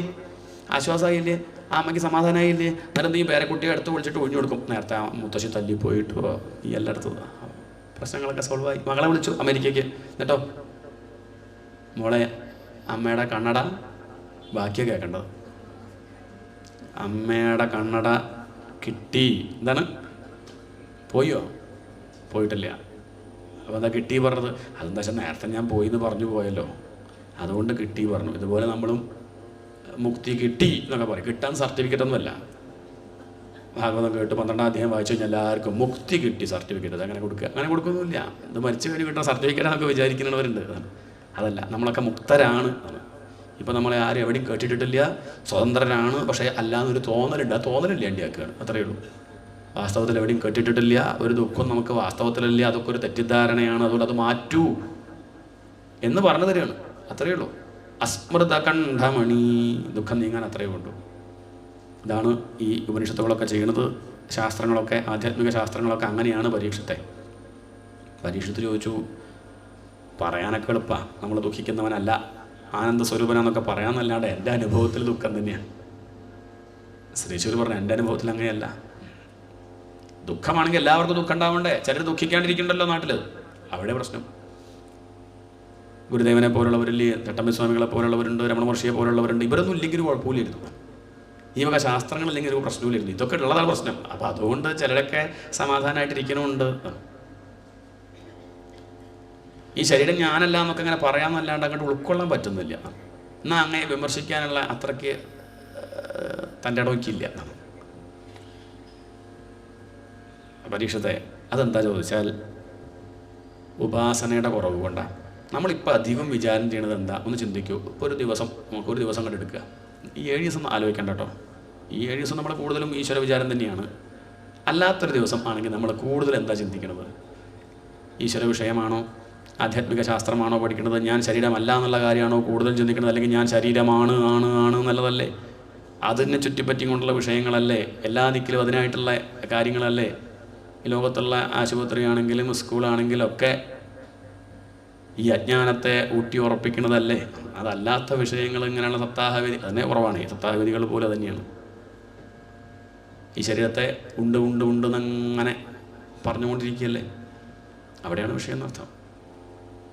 അതുകൊണ്ട് ഇനി മുതലെങ്കിലും എന്ത് ചെയ്യുക, ഇത് സത്യമല്ല എന്ന് കരുതി ചായ കുടിക്കാണ്ടിരിക്കേണ്ട.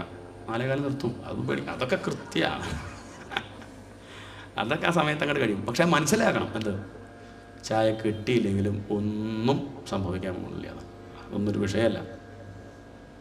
അത് മനസ്സിലാക്കണം, അത്രയേ ഉള്ളൂ. രോഗം വന്നാലും രോഗം വന്നു തന്നെ, മാറി ഇനി വരും, മാറിയത് വരും. പൂർണ്ണമായിട്ട് മാറണം വെച്ചാൽ അങ്ങോട്ട് പോകണം. എന്ത് ഈ വലിയ രോഗം അങ്ങോട്ട് പോകണം. ഈ ശരീരത്തിൻ്റെ പേരാണ് വ്യാധി. ആ വ്യാധി പോകേണ്ടി വരും. അതിൽ വല്ലാണ്ട് ദുഃഖിക്കേണ്ട കാര്യമൊന്നുമില്ല. ഇത് ഞാനല്ല എന്ന് പറഞ്ഞാൽ ദുഃഖമുണ്ടോ? നമ്മൾ വസ്ത്രമൊക്കെ ഉപേക്ഷിക്കണില്ലേ, കയറിക്കഴിഞ്ഞാൽ ചെറിയ ദുഃഖമല്ലേ ഉള്ളൂ, വലിയ ദുഃഖമുണ്ടോ? അത് ഞാനല്ല എന്ന് പറയുന്നത് കൊണ്ടാണ് ദുഃഖമില്ലാത്തത്. അപ്പോൾ അതെങ്ങനെ ഉപാസിച്ചറിയണം എന്നൊന്നും ധ്യാനിക്കണം. അതെങ്ങനെയാണ്?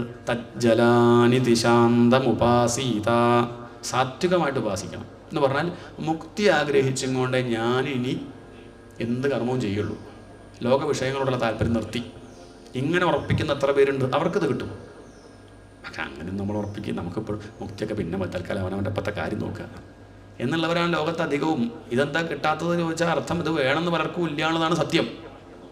വേണമെന്നുണ്ടെങ്കിൽ അത് കിട്ടും, പക്ഷെ അത് വേണമെന്നില്ല എന്നുള്ളതുകൊണ്ട് തന്നെയാണ് കിട്ടാത്തത്. അതുകൊണ്ട് താമസമായിട്ടും രാജസമായിട്ടും ഉപാസിക്കണം നിർത്തണം. ലോകത്തധികം പേരും താമസമായിട്ടാണ് ഉപാസിക്കുക. പരീക്ഷത്തെ ഞാനൊരു കഥ പറയാം. താമസമായിട്ട് ഉപാസിച്ചാലുണ്ടാവണം അപകടം കാണിക്കാൻ. പണ്ട് അങ്ങനെ ഉപാസിച്ചു മൃഗാസുരൻ. താമസമായിട്ട് ഉപാസിച്ചു എന്ന് പറഞ്ഞാൽ ഭൗതിക നേട്ടം ആഗ്രഹിച്ച് ഉപാസിക്കുക, തുച്ഛങ്ങളായിട്ടുള്ള നേട്ടങ്ങൾ ആഗ്രഹിച്ച് ഉപാസിക്കുക, ശാന്തി ആഗ്രഹിക്കാതെ. എന്താണ്? സുഖം മതി, ശാന്തി വേണ്ട, ഇന്ദ്രിയ സുഖം മതി, അതിലപ്പുറം വേണ്ട എന്നുള്ള മട്ടിൽ ഉപാസിക്കുക. അങ്ങനെ ഉപാസിച്ച ആളാണ് ആര്? മൃഗാസുരൻ. മഹാദേവനെ ഉപാസിച്ചു. അദ്ദേഹത്തിന് ഏറ്റവും ഇഷ്ടം ധാര്യ, ശംഖാഭിഷേകമൊക്കെ മതി. പക്ഷേ അദ്ദേഹം അങ്ങനെയല്ല. അയാളുടെ സ്വഭാവം താമസനാണല്ലോ. അതുകൊണ്ട് അദ്ദേഹം തൻ്റെ വിരൽ മുറിച്ച് ഹോമിക്കുക, കൈ മുറിച്ച് ഹോമിക്കുക, കാല് മുറിച്ച് ഹോമിക്കുക. അവസാനം തലവെട്ടാൻ പുറപ്പെട്ടപ്പോൾ തന്നെ ഉപാസിച്ച ഒരാൾ മരിച്ചുപോയി എന്ന് വേണ്ട കരുതി പരമശിവൻ പ്രത്യക്ഷപ്പെട്ടു. പരമശിവൻ എവിടെ പോകുമ്പോഴും വിത്ത് ഫാമിലിയാണ്, മാതൃകാ ഭർത്താവാണല്ലോ. അദ്ദേഹം ഭാര്യയും കൂട്ടിയിട്ടാണ് വന്നത്. പാർവതിയുണ്ട്, സുബ്രഹ്മണ്യനും ഗണപതി എല്ലാവരും ഉണ്ട്. എന്നിട്ട് ചോദിച്ചു, മൃഗാസുര എന്തേ എന്നെ വിളിച്ചു, എന്താ കാര്യം ചോദിച്ചു. മൃഗാസുരൻ പറഞ്ഞു, എനിക്ക് വരം വേണം. എന്ത് വരാ വേണ്ടു? എന്ത് വരാ വേണ്ടു ചോദിച്ചാൽ ഒരു വരം വേണം. നാരദ മഹർഷി പറഞ്ഞതാണ് പരമശിവനെ ഭജിച്ചോളാൻ. ഇങ്ങനെ ഭജിക്കാൻ പറഞ്ഞില്ല, സാത്വികമായിട്ട് ഭജിച്ചാൽ മതിയായിരുന്നു. ഇത് താമസമായിട്ട് ഭജിച്ചു. വരം വേണം. എന്ത് വരാ വേണ്ടു ചോദിച്ചു. വരം എന്താ ഈ പ്രത്യക്ഷപ്പെടുന്നു വിചാരിച്ചില്ല, അതാ പറ്റിയതേ. പരീക്ഷിച്ച് നോക്കിയതാ, വിശ്വാസമൊന്നുമില്ല, വരുണ്ടാവില്ല വിചാരിച്ച അങ്ങനെ ഭജിച്ചപ്പോൾ വന്നുപോയി. അപ്പോൾ ആകെ ഒരു അന്താളിപ്പ്, എന്ത് ചോദിക്കണം എന്നറിയില്ല. അവസാനം ചോദിച്ചു, വരം വേണം. എന്ത് വരാ വേണ്ടു ചോദിച്ചാൽ ഞാൻ ആരുടെ തലയിലാണോ കൈവയ്ക്കുന്നത് അയാൾ ഭസ്മാവണം. പരമശിവൻ ചോദിച്ചോടോ, നമ്മളൊക്കെ ഒരാളെ തലയെ കൈവയ്ക്കുന്നത് നേരെ ആവട്ടെ കരുതിയിട്ട്, ഹരിഭക്തിരസ്തു സുസ്ത്യസ്തു, നന്മ ഉണ്ടാവട്ടെ, സമാധാനമായിട്ടിരിക്കട്ടെ എന്ന് പറഞ്ഞിട്ടല്ലേ, രണ്ട് ഭസ്മാവണമെന്ന് പറഞ്ഞിട്ടാണോ? ഈ ഭസ്മം ഉണ്ടാക്കാൻ അത്ര ബുദ്ധിമുട്ടൊന്നുമില്ല, അതൊക്കെ നമുക്ക് വാങ്ങാൻ കിട്ടില്ലേ, അതല്ലാണ്ട് വേറെ എന്തെങ്കിലും ചോദിച്ചൂടെ എന്നൊക്കെ ചോദിച്ചപ്പോൾ അദ്ദേഹം തനിക്ക് തരാൻ പറ്റൂല്ലേ. ബഹുമാനത പറഞ്ഞ ലേശം പോലും ഇല്ല, ആദരവില്ല, ബഹുമാനമില്ല, വിനയമില്ല, ഒരു നല്ലൊരു സംസ്കാരമില്ല. അവസാനം പരമശിവൻ പറഞ്ഞു തഥാസ്തു, എന്നാൽ അങ്ങനെ ആവട്ടെ. അപ്പോൾ അദ്ദേഹം ചോദിക്കുക, ഇത് ഫലിക്കുമോ, എങ്ങനെയുണ്ട്? പരമശിവൻ പറഞ്ഞു, എന്തോടെ സംശയം, ഇത്ര സംശയം ഉണ്ടെന്ന് താൻ താമസിക്കണമായിരുന്നു, ഇത്രയും എന്നെ വിശ്വാസം ഇല്ലെങ്കിൽ. അല്ല, ചോദിച്ചോന്നേ ഉള്ളൂ, അറിയണമല്ലോ, നമുക്കത് അറിഞ്ഞിരിക്കണ്ടേ. ഇനി ഫലിക്കുള്ളത് നോക്കാൻ എനിക്കൊരു സംശയം, അങ്ങൊന്ന് കുനിയോ, ഞാൻ നോക്കട്ടെ. കൊടുത്ത ആളെ തന്നെ ഇല്ലേൻ്റെയൊക്കെ നോക്കുകയാണ്, ഇയാളുടെ മുന്നിലൊക്കെ വന്നതല്ലേ വിട്ടുപോയത്. അപ്പം ശിവൻ ചോദിച്ചേട്ടോ, എൻ്റെ തലയെ കൈവച്ചാൽ ഞാൻ ഭസ്മാവല്ലേ, ഞാൻ ഭസ്മായ പിന്നെ പാർവതിക്കാരാളുള്ളത്. അപ്പോൾ ഇയാൾ പറഞ്ഞു, അത് പേടിക്കണ്ട, ഞാനുണ്ട്. ഇതിനായിരുന്നു ഇയാൾ ഈ വരം വാങ്ങിയത്. എന്താണ് നോക്കണേ, ഗൗരി ഹരണലാലസ. ശിവനെ കണ്ടിട്ട് നോട്ടം ഗൗരിയിലേക്കായിരുന്നു. എങ്ങനെങ്കിലും ശിവനല്ലാണ്ടിയാക്കിയിട്ട് ഗൗരിയെ തൻ്റെതാക്കണമെന്ന് കരുതിയിട്ടാണ് ഈ വരം ആരോട് വാങ്ങിയത്? ശിവനോട് തന്നെ വാങ്ങുക, ശിവനല്ലാണ്ടിയാക്കാനുള്ള വരം. ശിവനെ തന്നെ കണ്ടിട്ടും അയാളുടെ സ്വഭാവം മാറിയോ, ചിത്തശുദ്ധി സംഭവിച്ചുവോ? ഇല്ല.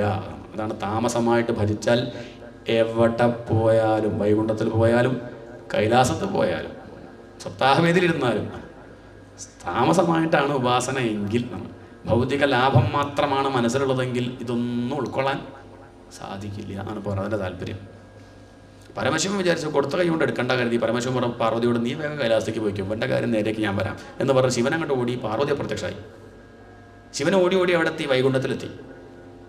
വിഷ്ണു ഭഗവാൻ പറഞ്ഞു, അങ്ങോട്ട് കയറിയിരുന്നോളൂ, ഞാൻ നോക്കിക്കോളാം ഇവൻ്റെ കാര്യം. വിഷ്ണു ഭഗവാൻ വേഷം മാറി പുറത്തേക്ക് ഇറങ്ങി ഓടിപ്പോണ മൃഗാസുരനെ അടുത്തേക്ക് വിളിച്ച് ഇങ്ങോട്ട് പോരി, തിരക്കിട്ട് ഓടി, പാവാകെ വയർത്തു, ചായ കുടിച്ച് പോവാം എന്നൊക്കെ പറഞ്ഞ് അവിടെ എത്തി നല്ല കടുപ്പത്തിലൊരു ചായ കൊണ്ട് കൊടുത്തു. അതൊക്കെ കുടിച്ച് അങ്ങോട്ടും ഇങ്ങോട്ടും നല്ല വർത്തമാനമൊക്കെ പറഞ്ഞാൽ നല്ല ഒരു ബന്ധം വന്നു. അപ്പോൾ കാര്യം ഇങ്ങനെ അന്വേഷിച്ചു, എന്താ ഇപ്പോൾ മൃഗാസുര ഇങ്ങനത്തെ കൂടെ അങ്ങനെ ഓടി നടക്കാൻ എന്താ കാരണം? അപ്പോൾ കാര്യം പറഞ്ഞു, ഞാൻ നാരദ മഹർഷി പറഞ്ഞത് കേട്ടിട്ട് ശിവനെ തപസ് ചെയ്തു, അങ്ങനെ പ്രത്യക്ഷപ്പെടുത്തിയൊരു വരം വാങ്ങി, ആരുടെ തലയിലാണോ കൈവച്ച അയാൾ ഭസ്മാവ് അങ്ങനെ ഒരു വരൊക്കെ വാങ്ങി ഇങ്ങനെ പരീക്ഷിക്കാൻ, അത് നോക്കാൻ വേണ്ടി പോയതാണ് ശിവൻ്റെ പിന്നാലെ. അത് കേട്ടപ്പോൾ വിഷ്ണു ഭഗവാൻ അങ്ങോട്ട് ചിരിച്ചു, എന്നിട്ട് പറഞ്ഞു, പണ്ടൊക്കെ ശിവന് കുറച്ച് ശക്തിയൊക്കെ ഉണ്ടായിരുന്നു അന്നത്തെ കാലത്ത്, പണ്ട്. പിന്നെ ഈ ദക്ഷൻ ശപിച്ചില്ലേ, ഓർമ്മയില്ല കഥ? ദക്ഷണം പിന്നൊന്നുമില്ല. പിന്നെ അദ്ദേഹം പഴയ ഓർമ്മയിൽ ഇങ്ങനെ വരം കൊടുത്തു ശപിച്ചൊക്കെ നടക്കാറുണ്ട്, ഫലിക്കൊന്നുമില്ല. അപ്പോഴേക്കും മൃഗാസുരൻ അങ്ങനെ സങ്കടമായി, താൻ ഇത്രയും കാലം ഭരിച്ചിട്ട് പ്രത്യക്ഷപ്പെടുത്തി വരം വാങ്ങിയത് വെറുതെ ആയോ? ഇനിയിപ്പോൾ അറിയണം വെച്ചാൽ ശിവനെ കണ്ടുപിടിക്കൊന്നും വേണ്ട, തൻ്റെ വരം എന്താ പറഞ്ഞത്, എന്ത് വരാ കിട്ടിയത്? ആരുടെ തലയിലെ കൈ വയ്ക്കണമെന്ന് വെച്ചാൽ അയാൾ ഭസ്മാവ്. ഇതറിയാം, അപ്പം തൻ്റെ കയ്യിൽ കൈയുണ്ട്, തലയുണ്ട്, വെച്ച് നോക്കൂ, ഒന്നും ഉണ്ടാവില്ല, വെച്ച് നോക്കൂ, വെച്ച് നോക്കടോ, വെച്ചു നോക്കൂ എന്ന് പറയുമ്പോൾ വെച്ചുപ്പം കഴിഞ്ഞു. അത്രേ പണിയുള്ളൂ വിഷ്ണു ഭഗവാനെ ഡീൽ ചെയ്യാൻ, അത്രേ പണിയുള്ളൂ. അത് കഴിഞ്ഞു. മഹാദേവ അങ്ങോട്ട് വന്നോളെന്ന് പറഞ്ഞ് അങ്ങനെ ആ മൃഗാസുരനെ മുറത്തിലങ്ങോട്ട് വാരി കൊടുത്തു. വൈകുന്നേരം നനച്ചങ്ങോട്ട് തൊട്ടോളൂ മഹാദേവ, നീ വൈകുന്നേരത്തേക്ക് ഭസ്മം എവിടെ അന്വേഷിക്കേണ്ട എന്ന് പറഞ്ഞങ്ങോട്ട് കൊടുത്തു. ഇത്രയേ ഉള്ളൂ കഥ. എന്തോ നേടി എന്നാണ്. മൃഗാസുരൻ ആരൊക്കെ കണ്ടു? ശിവനെ കണ്ടു, പാർവതിയെ കണ്ടു, സുബ്രഹ്മണ്യനെ കണ്ടു, ഗണപതിയെ കണ്ടു, വൈകുണ്ഠത്തിലെത്തി, വിഷ്ണു ഭഗവാനെ കണ്ടു. എന്നിട്ട് ഇപ്പം എന്തായി?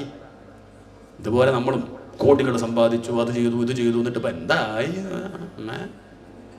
ആകെ ഒരു നിരാശ, അവസാനം ഒരു ശൂന്യത, എവിടെ എത്തിയില്ല എന്നൊരു തോന്നൽ. അതുകൊണ്ട് ഇനിയെങ്കിലും ഭാഗവത്തിലേക്കൊക്കെ ഒന്ന് ഇറങ്ങുക, ഭഗവത്ഗീതയൊക്കെ ഒന്ന് വായിക്കുക, രണ്ട് നാമൊക്കെ ജപിക്കുക, ഏകാന്തത്തിലിരിക്കുക, മഹാത്മാക്കളൊന്ന് കാണുക.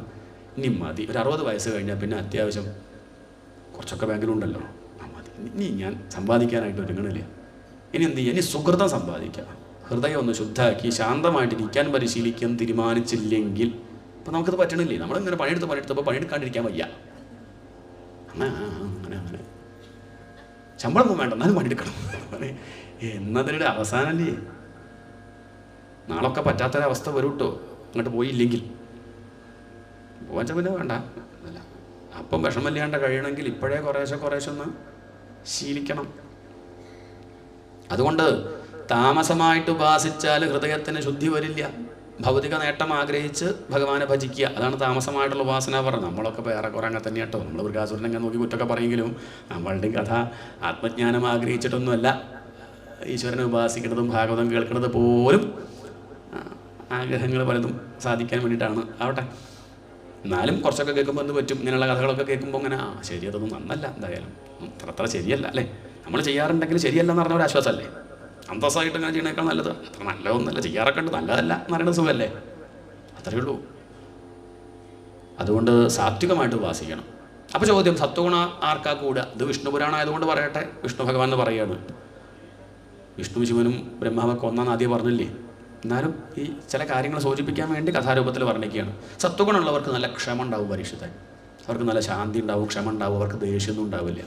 അവർക്കറിയാം ദേഷ്യം പിടിച്ചാൽ അവർക്ക് ഇനി ദോഷം എന്നറിയാം, നമുക്കതറിയില്ല. നമ്മുടെ വിചാരം ദേഷ്യം വന്നാൽ എനിക്ക് നിങ്ങളോട് ദേഷ്യമുണ്ട്, നിങ്ങൾ നശിക്കുന്ന ഞാൻ വിചാരിക്കുന്നത്, ഞാൻ വിഷം കഴിച്ചിട്ട് നിങ്ങൾ മരിക്കണം നോക്കി നിൽക്കുക, അതാണ് ദേഷ്യം പിടിച്ചാലുള്ള പ്രശ്നം. അവനെ ദേഷ്യം പിടിച്ച നമുക്കാ നഷ്ടം, മറ്റുള്ളവർക്കല്ല. നമുക്കാണ് BP കൂടുന്നത് അല്ലേ, പലതരത്തിലുള്ള അസുഖം വരുന്നത് നമുക്കല്ലേ. ഭക്ഷണം കഴിച്ചത് ദഹിക്കില്ല ദേഷ്യം വന്നാൽ, അയാൾ തടിച്ചു കൊടുത്തു വരും, നമ്മൾ മെലിഞ്ഞ് ഉണങ്ങിപ്പോകും. നഷ്ടം നമുക്കാന്ന് അറിയണ്ടേ. ഇതറിഞ്ഞാൽ നമ്മളാരും ദേഷ്യപ്പെടില്ല. നമ്മളിപ്പോൾ ദേഷ്യപ്പെടാൻ കാരണം എന്താ വെച്ചാൽ നഷ്ടം നമുക്കാന്ന് അറിയില്ല. അതറിയണ വെച്ചാൽ ഒരു കാര്യം ചെയ്യും, ഇപ്പോൾ ഇവിടെ നമ്മൾ എല്ലാവരും തീരുമാനിച്ചാൽ മതി, ഇനി ദേഷ്യം വന്ന അമ്പലത്തേക്ക് 1000 റുപ്യ.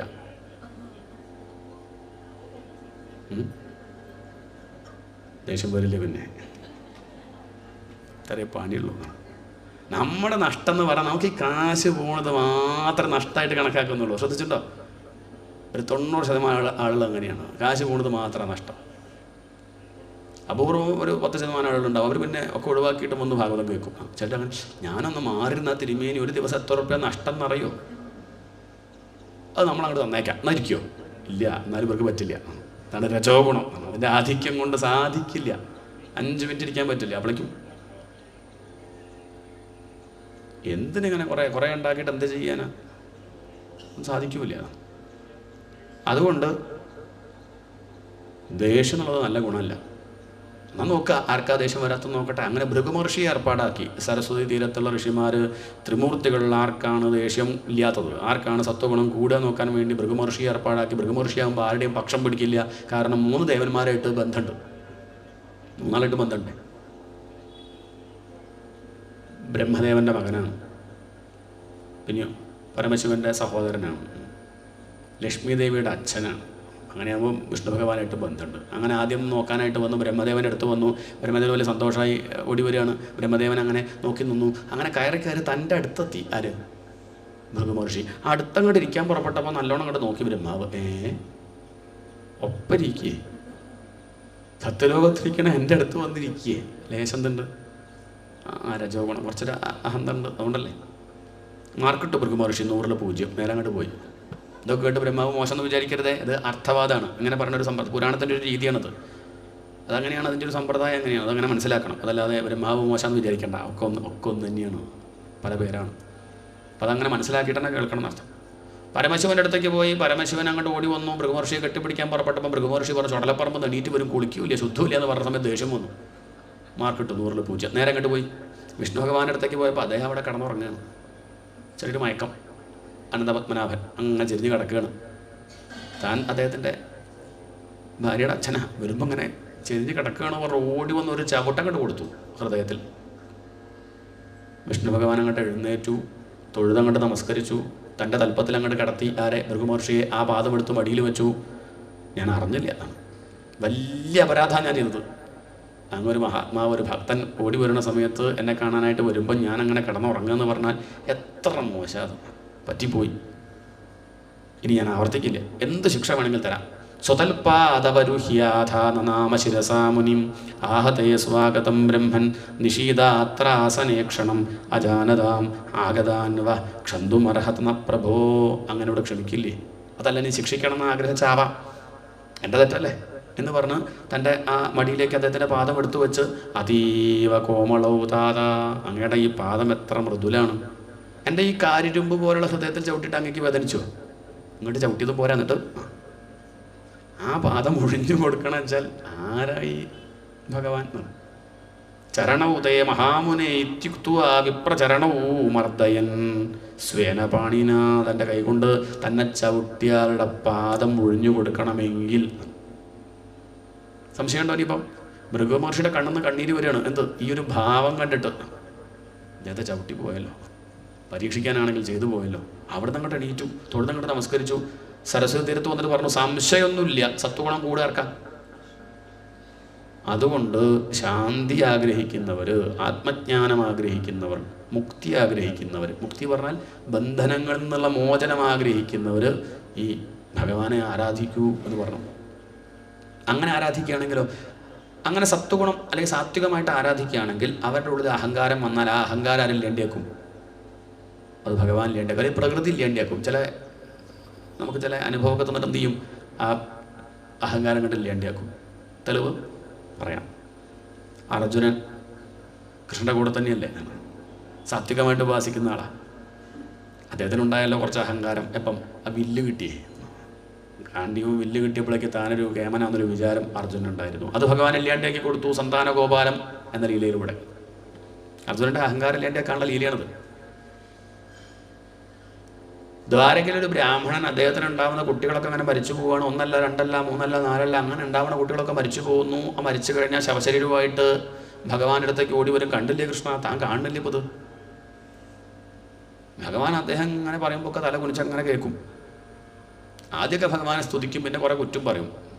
തനിക്കിപ്പം പുത്രദുഃഖം പറഞ്ഞാൽ മനസ്സിലാവും. ലക്ഷക്കണക്കിന് കുട്ടികളവിടെ, എത്രയാ ഭാര്യമാർ. തന്നോടൊക്കെ പറഞ്ഞാൽ എന്നെ വേണമെന്നല്ല. മല്ലാക്ഷിമാരുണ്ടിഹ വേണ്ടുവോളം നല്ലൊരു സമ്പത്തു നിനക്കുമുണ്ട് എന്നൊക്കെ പറഞ്ഞാൽ ആ ബ്രാഹ്മണൻ ചീത്ത പറഞ്ഞങ്ങോട്ട് പോകും. ഭഗവാൻ തല താഴ്ത്തി തന്നെ നിൽക്കും. ഇങ്ങനെയൊക്കെ അനുഭവിക്കാൻ തനിക്ക് യോഗം ഉണ്ടാവും, ഇതൊക്കെ കേൾക്കാൻ എനിക്ക് പ്രാരബ്ധം, എൻ്റെ പ്രാരബ്ധം എന്ന് പറഞ്ഞാൽ ഭഗവാൻ ഒന്നും മിണ്ടില്ല. 9ാമത്തെ ഉണ്ണി മരിച്ചപ്പോൾ അദ്ദേഹം ഓടി വന്നു. ആര്? ബ്രാഹ്മണൻ. അദ്ദേഹം ആശ്രയിക്കണം നിർത്തിയിട്ടില്ല. എന്താണ്? നമ്മളാച്ചാൽ കഴിഞ്ഞിട്ടോ ശക്തി ഇല്ല, ആ ഈശ്വരനെ പറഞ്ഞ അടുത്തേക്ക് പോകും. ബ്രാഹ്മണൻ എപ്പോഴും വിശ്വാസം നഷ്ടപ്പെട്ടൊന്നുമില്ല. 9ാമത്തെ ഉണ്ണി മരിച്ചപ്പോഴും ഭഗവാന്റെ അടുത്തേക്ക് ഓടി വന്നു. അന്ന് അവിടെ അർജുനനുള്ള സമയമാണ്. പരീക്ഷത്തെ അർജുനാരാ? പരീക്ഷത്തിൻ്റെ മുത്തശ്ശൻ. അന്ന് അവിടെ ഇരിക്കുന്നുണ്ട്. താമർജുന ഉപശ്രുത്യ കർഹിച്ചിത്ത് കേശവാന്തികേ. അന്ന് ആ കേശവൻ്റെ അടുത്ത് അർജുനൻ ഇരിക്കുന്നുണ്ട്. ഈ കാര്യത്തിലൊന്നും ഭഗവാൻ ഇടപെടാണ്ട നിന്ന സമയത്ത് അർജുനന് തോന്നി, താൻ ഈ കേസ് ഏറ്റെടുത്ത് വാദിച്ച് ജയിച്ചാൽ തനിക്ക് നാട്ടിലൊരു പേരുണ്ടാവില്ലേ, കൃഷ്ണൻ തോറ്റ കേസാണ്. അർജുനൊന്നും മിണ്ടിയില്ല. ബ്രാഹ്മണൻ അങ്ങോട്ട് പോയപ്പോൾ അർജുനൻ എല്ലാം അങ്ങോട്ട് എഴുന്നേറ്റു. എന്നിട്ട് അങ്ങോട്ട് പോയി ആ ബ്രാഹ്മണൻ്റെ പിന്നാലെ അങ്ങോട്ട് പോയിട്ട് പറഞ്ഞു, ബ്രാഹ്മണ, ഇനി തനിക്കൊരു ഉണ്ണി ഉണ്ടാവുകയാണെങ്കിൽ ഞാൻ രക്ഷിക്കും. ആവശ്യമുണ്ടായിരുന്നു എന്നാണ്. ഭഗവാൻ ഒഴിവാക്കിയ കേസ് പോയി ഏറ്റെടുക്കേണ്ട കാര്യമുണ്ടോ? ബ്രാഹ്മണൻ ചോദിച്ചു, താനാരാ? ഇവിടെ കൃഷ്ണന് സാധിക്കുന്നില്ല. താനാരാ? ഇവിടെ ബലരാമന് സാധിക്കുന്നില്ല. അപ്പോഴാണ് അർജുനൻ്റെ അഹന്ത പുറത്തേക്ക് ഇങ്ങോട്ട് വരുന്നത്. അങ്ങക്ക് എന്നെ മനസ്സിലായില്ല, അങ്ങനത്തെ വാർത്തയൊന്നും കേൾക്കാറില്ലേ? ഇടയ്ക്ക് പേപ്പറൊക്കെ ഒന്ന് വായിക്കുക. ഞാനാണ് വില്ലാളി വീരൻ അർജുനൻ. അഹം വാർജുനോ നാമ ഗാണ്ഡീവം യസ്യ വൈധനു. ഞാനാണ് അർജുനൻ, വില്ലാളി വീരൻ. ഗാണ്ഡീവം വില്ല് കേട്ടില്ലേ, അതെൻ്റെയാ. ഇവിടെ കൃഷ്ണന് സാധിക്കാത്തത്, ബലരാമന് സാധിക്കാത്തത് എനിക്ക് സാധിക്കും എന്ന് പറഞ്ഞാൽ കൃഷ്ണനേക്കാൾ ബലരാമനേക്കാൾ, അതന്നെയാണ് അർത്ഥം. ബ്രാഹ്മണൻ ഉള്ളിലൊന്ന് ചിരിച്ചു. തിരക്കടില്ല. അപ്പോൾ താൻ പറയണത് എന്താ? എനിക്കൊരു ഉണ്ണി ഉണ്ടാവാതെ താൻ രക്ഷിക്കുന്നതാണോ? അതെ. തന്നെ അതിൻ്റെ മുമ്പ് ഞാൻ ഇവിടെ കണ്ടില്ലല്ലോ. താൻ ആരാ? ഞാൻ അർജുനൻ, കൃഷ്ണൻ്റെ അനിയത്തി സുഭദ്രയെ കല്യാണം കഴിച്ചത് ഞാനാണ്. അത് ഭഗവാന്റെ കാരുണ്യം കൊണ്ടാട്ടോ. അതാണ്, അതുപോലൊന്നും അറിയണില്ല. സുഭദ്രയെ കല്യാണം കഴിച്ചത് ഞാനാ പറയുമ്പോൾ ബ്രാഹ്മണൻ പറഞ്ഞു, ഞാൻ കേട്ടിട്ടുണ്ട്, ഒരു വങ്കം കഴിച്ചു എന്ന് കേട്ടിട്ടുണ്ട്, വലിയ പ്രസിദ്ധമായി ഉണ്ടാക്കാതെയൊക്കെ. താനായിരുന്നു അല്ലേ? നന്നായതായാലും, കണ്ടത് നന്നായി. അപ്പം നീ എനിക്കൊരു ഉണ്ണി ഉണ്ടാവാതെ താൻ രക്ഷിക്കുന്നതാണോ പറയണത്? അതെ, ഞാൻ രക്ഷിക്കും. എന്നാൽ ഞാൻ ചോദിക്കട്ടെ, തനിക്കിപ്പോൾ അഥവാ രക്ഷിക്കാൻ പറ്റിയില്ലെങ്കിൽ, അങ്ങനെ വരില്ല ബ്രാഹ്മണ, താൻ അങ്ങനെ സംശയിക്കല്ലോ? അതല്ല, ചോദിക്കാലോ. അപ്പം എൻ്റെ അനുഭവം തനിക്കിപ്പോൾ പറഞ്ഞാൽ മനസ്സിലാവില്ല. 9 ഉണ്ണികളാണ് മരിച്ചത്. അതുകൊണ്ട് ഞാൻ സംശയിക്കണം തെറ്റില്ലല്ലോ. അപ്പോൾ 10ാമതൊരു ഉണ്ണി ഉണ്ടായി വിചാരിക്കുക. തനിക്ക് രക്ഷിക്കാൻ പറ്റിയില്ലെങ്കിൽ അർജുന, താൻ എന്താ ചെയ്യുക? അതും കൂടി ഒന്ന് കേൾക്കണമല്ലോ. 10ാമതൊരു ഉണ്ണി ഉണ്ടായിട്ട് അർജുനൻ രക്ഷിക്കാൻ പറ്റിയില്ലെങ്കിൽ എന്ത് ചെയ്യും? അർജുനൻ പറഞ്ഞു, അങ്ങനെ വരില്ല. ഇതുവരെ അർജുനൻ തോറ്റിട്ടില്ല. അർജുനൻ അങ്ങനത്തെ ഒരു വിഷയമില്ല. അർജുനൻ ഏറ്റെടുത്താൽ ഉറപ്പാണ്. അഥവാ അങ്ങനെ പറ്റിയാൽ, അർജുനൻ പറഞ്ഞു, അഥവാ അങ്ങേക്കുണ്ടാവുന്ന 10ാമത്തെ ഉണ്ണിയെ രക്ഷിക്കാൻ സാധിച്ചില്ലെങ്കിൽ ചൊല്ലാം പറഞ്ഞ പടിപുത്രനപായമൊന്നുമില്ലാതെ കാത്തുതരുവാൻ കഴിയാത്ത പക്ഷം പുല്ലാണെനിക്കു തനു തീയിലരിച്ചിടും ഞാൻ വില്ലാണു നിൻ തിരുവടിത്തളിരാണു സത്യം. ഈ വില്ലാണേ സത്യം. അഥവാ എനിക്ക് ഇനി 10ാമത്തെ അങ്ങയുടെ ഉണ്ണിയെ രക്ഷിക്കാൻ പറ്റിയില്ലെങ്കിൽ ഞാനിവിടെ ചെതകൂട്ടി എടുത്തങ്ങോട്ട് ചാടും. അർജുനൻ്റെ തീച്ചാടി മരിക്കും ഞാൻ എന്ന് പറഞ്ഞു. അത് കേട്ടപ്പം രാമന് സന്തോഷമായി.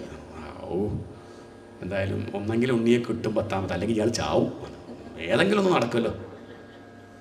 രാമണൻ തിരിച്ചില്ലെത്തി തൻ്റെ അന്തർജനത്തിനോട് പറഞ്ഞു, അതെ ഇനിയിപ്പോൾ ഒരു ഉണ്ണി ഉണ്ടാവുക വെച്ചാൽ രക്ഷപ്പെടുന്നൊക്കെ തോന്നാം. അപ്പോൾ അവൾ ചോദിച്ചു, എന്താ പതിവില്ലാണ്ടൊരു പ്രതീക്ഷ? അതെന്താ വെച്ചാൽ ഞാൻ ഇന്നൊരാളെ പരിചയപ്പെട്ടു. അയാൾ പറഞ്ഞതെന്താ വെച്ചാൽ ഇനിയിപ്പോൾ നമുക്കൊരു ഉണ്ണി ഉണ്ടാവുക വെച്ചാൽ അയാൾ രക്ഷിക്കുന്നു പറഞ്ഞിട്ടുണ്ട്. എന്താ അയാളുടെ പേര്? അർജുനൻ എന്ന പേര്. അർജുനൻ. കേമന ആരെ പറഞ്ഞു? അയാളിനെ പറഞ്ഞത്. അത് മതി, അയാൾ പറഞ്ഞാൽ മതിയോ? അതല്ല, സംഗതി എന്താ വെച്ചാൽ ഞാൻ അയാളെ കൊണ്ടൊരു പ്രതിജ്ഞ എടുപ്പിച്ചിട്ടുണ്ട്. എന്താ പ്രതിജ്ഞ എടുപ്പിച്ചത്? നമുക്കുണ്ടാവുന്ന ഇനി ഉണ്ടാവുന്ന ഉണ്ണിയെ രക്ഷിക്കാൻ പറ്റിയില്ലെങ്കിൽ അയാൾ തീച്ചാടിച്ചാവും. അതാ പ്രതിജ്ഞ. അതാണ് നമുക്കിനിപ്പോൾ ഉണ്ടാവുന്ന ഉണ്ണിയെ അദ്ദേഹത്തിന് രക്ഷിക്കാൻ പറ്റില്ല, അയാൾ എന്ത് ചെയ്യും? അയാൾ തീച്ചാടിച്ചാവും. അപ്പോൾ ആ അന്തർജനം ചോദിച്ചു, അയാൾ തീച്ചാടിച്ചത്തിട്ട് നമുക്കെന്താ? അതല്ല, നീ പറയണത് കേൾക്ക്. അയാൾ ആരാ നിശ്ചയുണ്ടോ? അയാളാരാ? അയാൾ കൃഷ്ണൻ്റെ അനിയത്തി സുഭദ്രയെ കല്യാണം കഴിച്ച ആളാണ്. അതിന് എനിക്കെന്താ പറഞ്ഞാൽ മനസ്സിലാവാത്തത്? അദ്ദേഹം തീച്ചാടിച്ചവൻ ഭഗവാൻ സമ്മതിക്കുമോ? തൻ്റെ അനിയത്തി വിധവയാവാൻ കൃഷ്ണൻ സമ്മതിക്കുമോ? അതുകൊണ്ട് ഞാൻ അയാളെ നമ്മുടെ ട്രാപ്പിലേക്ക്, ശരിക്കും ബ്രാഹ്മണൻ്റെ ട്രാപ്പിൽ ആര് വീണതാ? നമ്മുടെ ഈ കേസിൽ ഭഗവാൻ ഇടപെടും. ആരെ കൂട്ടിയാൽ? അർജുനനെ കൂട്ടിയാൽ എന്ന് അർജുനൻ മനസ്സിലാക്കിയില്ല. പക്ഷെ ആർക്ക് മനസ്സിലായി? ഭഗവാന്റെ കൂടെ സഞ്ചരിക്കുന്ന അർജുനനെ തൻ്റെ ഈ കേസിൽ ഉൾപ്പെടുത്തിയാൽ ആരിടപെടും? പിന്നെ ഇടപെടാണ്ടിരിക്കാൻ പറ്റുമോ നമുക്ക്? ബാക്കിയുള്ളതൊക്കെ വേണ്ടെന്ന് വയ്ക്കാം. അവനവൻ്റെ ആളങ്ങോട്ട് വരുമ്പോൾ പിന്നെ ഇടപെടാണ്ടിരിക്കാൻ പറ്റുമോ? ആ കേസിൽ പിന്നെ വരില്ലേ പറയാൻ പറ്റുമോ? പിന്നെ അന്വേഷിക്കേണ്ടി വരില്ലേ? ഏതായാലും ഗർഭിണിയായി 3 മാസം 4 മാസം 5 മാസം ബ്രാഹ്മണൻ ഓടി വരും. കൃഷ്ണൻ്റെ അടുത്തേക്ക് പോകണമെന്നില്ല. പിന്നെ ആരുടെ അടുത്തേക്കാണ്? ബ്രാഹ്മണൻ അർജുനൻ്റെ അടുത്ത് വന്ന ജനൻ്റെ അടുത്ത് വന്നിട്ട് അർജുന പറയട്ടെ. അർജുന മീറ്റിങ്ങിന് ഇടയ്ക്ക് എണീറ്റ് പോകും. കൃഷ്ണൻ ചോദിക്കുക, എന്താ? ഒന്നുമില്ല, ഒരു ഫോൺ കോൾ. അദ്ദേഹം വിളിക്കുക, അങ്ങനെ പുറത്തിറങ്ങി പോയിട്ട് കാര്യം പറയാല്ലേ. 6-7 മാസമായി, ഇനിയിപ്പം നോക്കണ്ടേ, പേടിക്കണ്ട, ഞാൻ ഉണ്ട്. 8 മാസമായി. ബ്രാഹ്മണൻ വന്നു, അർജുന ഇനി വയ്യട്ടോ, ഇനിയിപ്പോൾ എന്ന് വേണേൽ ഉണ്ടാവാമെന്നാണ് ഡോക്ടർ പറയണത്. താൻ അവിടെ ഉണ്ടാവണം, എനിക്ക് പരിഭ്രമാണ്. ശരി, ഞാൻ വരാം എന്ന് പറഞ്ഞ അർജുനൻ അവിടുന്ന് വില്ലു അമ്പൊക്കെ എടുത്ത് പുറപ്പെട്ടു. കൃഷ്ണൻ ചോദിച്ചാൽ എങ്ങോട്ടാ അർജുന ഈ വില്ലു അമ്പൊക്കെ എടുത്ത് യുദ്ധം വരുന്നുണ്ടോ? താൻ അങ്ങോട്ടതൊക്കെ എടുത്ത് പോണത്? ഒന്നുമില്ല. കൃഷ്ണനെ കൂട്ടണില്ല, കാരണം മൂപ്പര് തോറ്റ കേസാണല്ലോ. വെറുതെ നീ കൃഷ്ണനെ വേണ്ട. ഭഗവാൻ ചോദിച്ചു, ഞാൻ വേണമെങ്കിൽ വരാം, 2 ആഴ്ച വെറുതെ ഇരിക്കും, ഒരു പരിപാടിയില്ല. വേണമെങ്കിൽ ഡ്രൈവറായിട്ട് വരാം, ഇടയ്ക്ക് അങ്ങനെ പോകും, ഡ്രൈവറായിട്ടൊക്കെ പോകും, വേണമെങ്കിൽ വരാം എന്ന് പറഞ്ഞിട്ട് പോലും വേണ്ട. ഭഗവാനെ മാറ്റി നിർത്തിയാൽ ജയിക്കുമെന്ന് തോന്നുന്നുണ്ടോ? അർജുൻ എത്ര അഹങ്കാരം. എന്നാ പോട്ടെ എന്നാലും വിചാരിച്ചു, ഒന്നങ്ങോട്ട് പോട്ടെ, വല്ലാണ്ട് വിടില്ല, ഒന്നങ്ങനെ വിട്ടു നോക്കും, കുഴി ചാടുന്ന കണ്ട് അങ്ങോട്ട് വലിക്കും. എത്ര തട്ടം പോകും നോക്കണ്ടേ? അതിനുവേണ്ടി ഭഗവാൻ വിട്ടു. അർജുനൻ അങ്ങോട്ട് പോയി ആ ലേബർ റൂമിൻ്റെ ചുറ്റും ശരകൂടാരുണ്ടാക്കി. എന്നിട്ട് മനസ്സിലിങ്ങനെ വിചാരിക്കേണ്ട, യമൻ വരണമെന്ന് കാണണം. എൻ്റെ ഈ ശരകൂടാരം പൊളിച്ചിട്ട് അയാൾക്ക് ആ ഉണ്ണിയെ കൊണ്ടുപോകാൻ പറ്റുമോ? യമധർമ്മന് ബ്രാഹ്മണസ്ഥലി പ്രസവിക്കും, ആൺകുട്ടിയും. ബ്രാഹ്മണന് സന്തോഷമാവും. ബ്രാഹ്മണൻ വന്ന് എന്നെ അങ്ങോട്ട് കെട്ടിപ്പിടിക്കും. അർജുന, താൻ വിചാരിച്ച പോലും നല്ല കേട്ടോ. ഇവിടെ കൃഷ്ണനും ബലരാമനൊന്നും സാധിക്കാത്ത കാര്യം തനിക്ക് സാധിച്ചു. താൻ കേമൻ തന്നെയാണ്. എന്നാൽ ബ്രാഹ്മണൻ പറയുന്നൊക്കെ അങ്ങനെ വിചാരിച്ചിരിക്കുന്ന സമയത്ത് പെട്ടെന്ന് ബ്രാഹ്മണ സ്ത്രീ പ്രസവിച്ചു, ആൺകുട്ടിയാണ്, വയറ്റാട്ടി വന്ന് പറഞ്ഞു ആൺകുട്ടിയാന്നൊക്കെ പറയും ചെയ്തു. അത് തിരിച്ചു പോയപ്പോഴേക്കും കുട്ടിയെ കാണാനില്ല. സ ശരീരോ വിഹായ സ. അർജുനൻ്റെ ഈ കൂടാരം കാരനാണോ നിശ്ചല്യം? ഇതുവരെ മരിച്ചാൽ ശവം കാണായിരുന്നു, ഇപ്പോൾ ഇയാളെ കൂടാരം കാരണം ശവം കാണില്ല. ബ്രാഹ്മണനുണ്ടായ ഒരു ദേഷ്യം. സ്വതവേ ബ്രാഹ്മണർക്ക് ദേഷ്യം വരില്ല, ഇനി വന്നാൽ സ്വതവേ ദേഷ്യം വന്നൊന്നും പറയുന്നില്ല. ഇനി അതവ പറഞ്ഞാൽ ഒരാൾക്ക് കേൾക്കാൻ പറ്റില്ല, അജാദ്യവും പറയാം. ബ്രാഹ്മണൻ അങ്ങോട്ട് വന്ന് പറയാൻ തുടങ്ങി, താൻ ആരോടോ? താനെന്താ പറഞ്ഞത്? താൻ കൃഷ്ണനല്ല, ബലരാമനല്ല, അനിരുദ്ധനല്ല, പ്രദ്യുമ്നല്ല, താൻ ഒന്നുമല്ലടോ. തൊട്ടാൽ കുളിക്കണമെടുക്കുക, വില്ല് ചൂണ്ടൽ കെട്ടാൻ കൊടുക്കുക, നടിക്കരുത് ആരുമേറെ. ആ കൃഷ്ണനെ പറ്റി കുറ്റം പറയില്ല താൻ. കാണ്ടിവൻ വില്ല് കഷ്ടം തന്നെ. അതിൻ്റെ ആ അറ്റം അങ്ങോട്ട് മുറിച്ചിട്ടേ പുഴുവിനെ കെട്ടി തൂക്കി തോട്ടുവൊക്കെ തോന്നാൻ മത്സ്യം പിടിക്കാം. ഗാന്ധീവ അത്രേ. അർജുനൻ ആദ്യമായിട്ടാണ് ജീവിതത്തിൽ ഇങ്ങനൊരു ചീത്ത കേൾക്കുന്നത്. അർജുനൻ രോമം കൊഴിഞ്ഞു ബ്രാഹ്മണൻ്റെ ചീത്ത കേട്ടിട്ട്. അർജുനൻ പറയണ്ടേ, ഞാൻ നേരെ ആക്കാൻ നിൽക്കും, ഇങ്ങനെയൊന്നും പറയല്ലോ, അങ്ങനെയൊന്നും പാടില്ല. നമുക്ക് എന്ത് കേൾക്കാൻ? ബ്രാഹ്മണൻ പറഞ്ഞു, ഞാൻ ആ മാവ് വെട്ടിക്കേറി കത്തിക്കും, ക്ഷത്രിയനാണെങ്കിൽ വാക്ക് പാലിക്കും. അർജുനാകെ പരിഭ്രമം. ആരോട് പറയണം? മറ്റേതെന്തെങ്കിലും പ്രശ്നമുണ്ട്, കൃഷ്ണൻ്റെ അടുത്തേക്ക് ഓടാം, വേണ്ട എന്ന് പറഞ്ഞ് പോകുന്നിട്ട് ഇനി അങ്ങോട്ട് പോകാൻ പറ്റുമോ? ആരുടെ അടുത്തേക്കാണ് പോവുക? ഇന്ദ്രൻ്റെ അടുത്തേക്ക് പോയി. അച്ഛനാണല്ലോ. ഇന്ദ്രൻ പറഞ്ഞു, ഇഞ്ചാതി കാര്യം എന്ന് പറഞ്ഞ് ഇങ്ങോട്ട് വരരുത്, സോറി, വാതിലടച്ചു. യമധർമ്മൻ്റെ അടുത്തേക്ക് പോയി. കാരണം മരിച്ച ആൾക്കാരൊക്കെ അവിടെ ഉണ്ടാവുക. അടുത്ത് വന്ന് ചോദിച്ചു, അല്ല യമധർമ്മ, ഇങ്ങനെയൊക്കെ ഉണ്ടായി, ഞാൻ ഏറ്റ കേസാണ്, എനിക്കിനിയിപ്പം തല ഉയർത്തി നടക്കാൻ പറ്റില്ല, വലിയ പ്രശ്നമാണ്, ഇതും കൂടി ഉണ്ടെങ്കിൽ പിന്നെ നടന്നില്ലെങ്കിൽ തനിക്ക് മരിക്കാം, അത്ര തന്നെ ഉള്ളൂ, ഞാനും കൂടി ഇങ്ങോട്ട് വരും, അതുണ്ടാവുക, അതുകൊണ്ട് ചോദിക്കട്ടെ, തരുമോ? യമധർമ്മ പറഞ്ഞു, താൻ തന്നോട് ചോദിക്കണത് ഇവിടെ ഒന്നും ഇല്ലേ കുട്ടികൾ? ഈ മരിച്ചില്ലേ ആ 10 കുട്ടികൾ ലിസ്റ്റ് നോക്കിയിട്ട് പറഞ്ഞ് മരിച്ചില്ല. മരിച്ച അവിടെ കമ്പ്യൂട്ടറിൽ കാണാല്ലേ? നാട്ടിലൊക്കെ മരിച്ചു എന്നാണ് പറയണത്. നാട്ടിലിപ്പോൾ വിവരമുണ്ടോ? അവരൊക്കെ എന്തെങ്കിലുമൊക്കെ പറയുന്നല്ലാണ്ട്. അപ്പോൾ 10 ഉണ്ണികൾ എവിടെയുള്ളത് അറിയില്ല. അങ്ങനെ പറഞ്ഞാൽ പറ്റൊരു ക്ലൂ തരുമോ?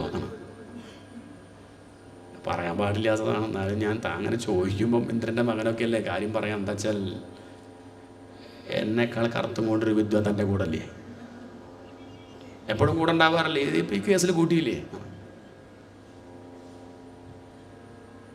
ഒരു പടിമൃതരായി പുത്രൻ എന്നുള്ള ചൊല്ലിനൊരു പുതുമ വരില്ല ധർമ്മജന്മാരിരിക്കെ. എൻ്റെ മകൻ ധർമ്മപുത്രൻ യുധിഷ്ഠിരൻ നിൻ്റെ ഏട്ടനാ രാജ്യം ഭരിക്കുന്നത്. അപ്പോൾ ഒരിക്കലും ബാലമരണം ഉണ്ടാവില്ല. എന്നിട്ടും അങ്ങനെ ഉണ്ടാവുന്നുണ്ടെങ്കിലേ ഒരു സമയം ഇതെങ്ങാം മാധവൻ തൻ്റെ കേളിത്തിരുമറിയിൽ, അതാ കൃഷ്ണൻ്റെ കളിയാവാനാണ് സാധ്യത എന്ന് പറയലും ഞാൻ അവിടെ പോയിട്ട് നമസ്കരിക്കുക കൃഷ്ണൻ്റെ കാൽക്കൽ. ശരി, വേണ്ട. തിരിച്ചാരും പോയി. അർജുനൻ നേരെ ബ്രാഹ്മണൻ്റെ അടുത്തേക്ക് വരികയാണ്. എന്തായാലും ബ്രാഹ്മണൻ പറയും, എന്താ സാരല്ല അർജുന, താൻ നീ മരിക്കാനൊന്നും പോകണ്ട, എൻ്റെ ഉണ്ണിയോ മരിച്ചു, ഇനിയിപ്പോൾ താൻ തിരിച്ചാടൊന്നും വേണ്ട എന്ന് പറയുന്ന വിചാരിച്ചതെങ്കിൽ തെറ്റി. അവിടെ ബ്രാഹ്മണൻ പണിക്കാരൊക്കെ ഏർപ്പാടാക്കി ആ മാവൊക്കെ വെട്ടിക്കേറി കയ്യിൽ ചൂട്ടും കത്തിച്ച് നിൽക്കുകയാണ്. അർജുനൻ വന്നാൽ അങ്ങോട്ട് കടത്തുക, കൊളുത്തുക. ഇനി എന്ത് ചെയ്യണം? ഇനി ഭഗവാന്റെ അടുത്തേക്ക് ഓടാൻ പറ്റുമോ? അഭിമാനം സമ്മതിക്കുന്നില്ല. അർജുനൻ പോയിട്ട് ആ കുളത്ത് പോയിട്ട് അങ്ങോട്ട് മുങ്ങി ഈറിനെടുത്ത് വന്ന് ആ ചതയ്ക്ക് ചുറ്റും പ്രദക്ഷിണം വെച്ചു, തൊഴുതുകൊണ്ട്. ഇനിയിപ്പോൾ മരിക്കാം, എന്നാലും സുഭദ്രയുടെ കാര്യം ആലോചിക്കുമ്പോഴാണ്. കല്യാണം കഴിഞ്ഞ് അധികമായില്ല, അപ്പോഴേക്കും താനിങ്ങോട്ട് മരിച്ചാൽ. കണ്ണടച്ചു. കൃഷ്ണൻ്റെ രൂപം തെളിഞ്ഞങ്ങനെ പ്രകാശിക്കുകയാണ്. ഇപ്പോഴും വൈകിയില്ല അർജുന, ഒന്ന് വിളിച്ചാൽ മതി, തൊട്ടടുത്തുണ്ട്, ഒന്ന് വിളിച്ചാൽ മതി. സമ്മതിക്കുന്നില്ല, ഉള്ളിൽ ഈഗോ ആണ്. എന്താർജുന ഇത്രയൊക്കെ അഹങ്കാരം, നിനക്കൊന്ന് വിളിക്കത്ര മടിയാ? ചില സമ്മതിക്കില്ല. എന്നിട്ട് വ്യംഗ്യമായിട്ടൊക്കെ ഉണ്ടാവും കേട്ടോ. അപ്പോൾ ഭക്തനെന്ന് പറയുന്നില്ല, പക്ഷേ വഴിപാടൊക്കെ അമ്പലത്തിൽ കൃത്യം വരുന്നുണ്ട്. എത്ര പേര് നമുക്ക് തന്നെ അറിയാം. നമ്മൾ പിന്നെ പുറമേ ഒന്നും അങ്ങനെ ഒന്ന് വിളിച്ചുകൂടെ ഇല്ല. അർജുനന് പറ്റണില്ല.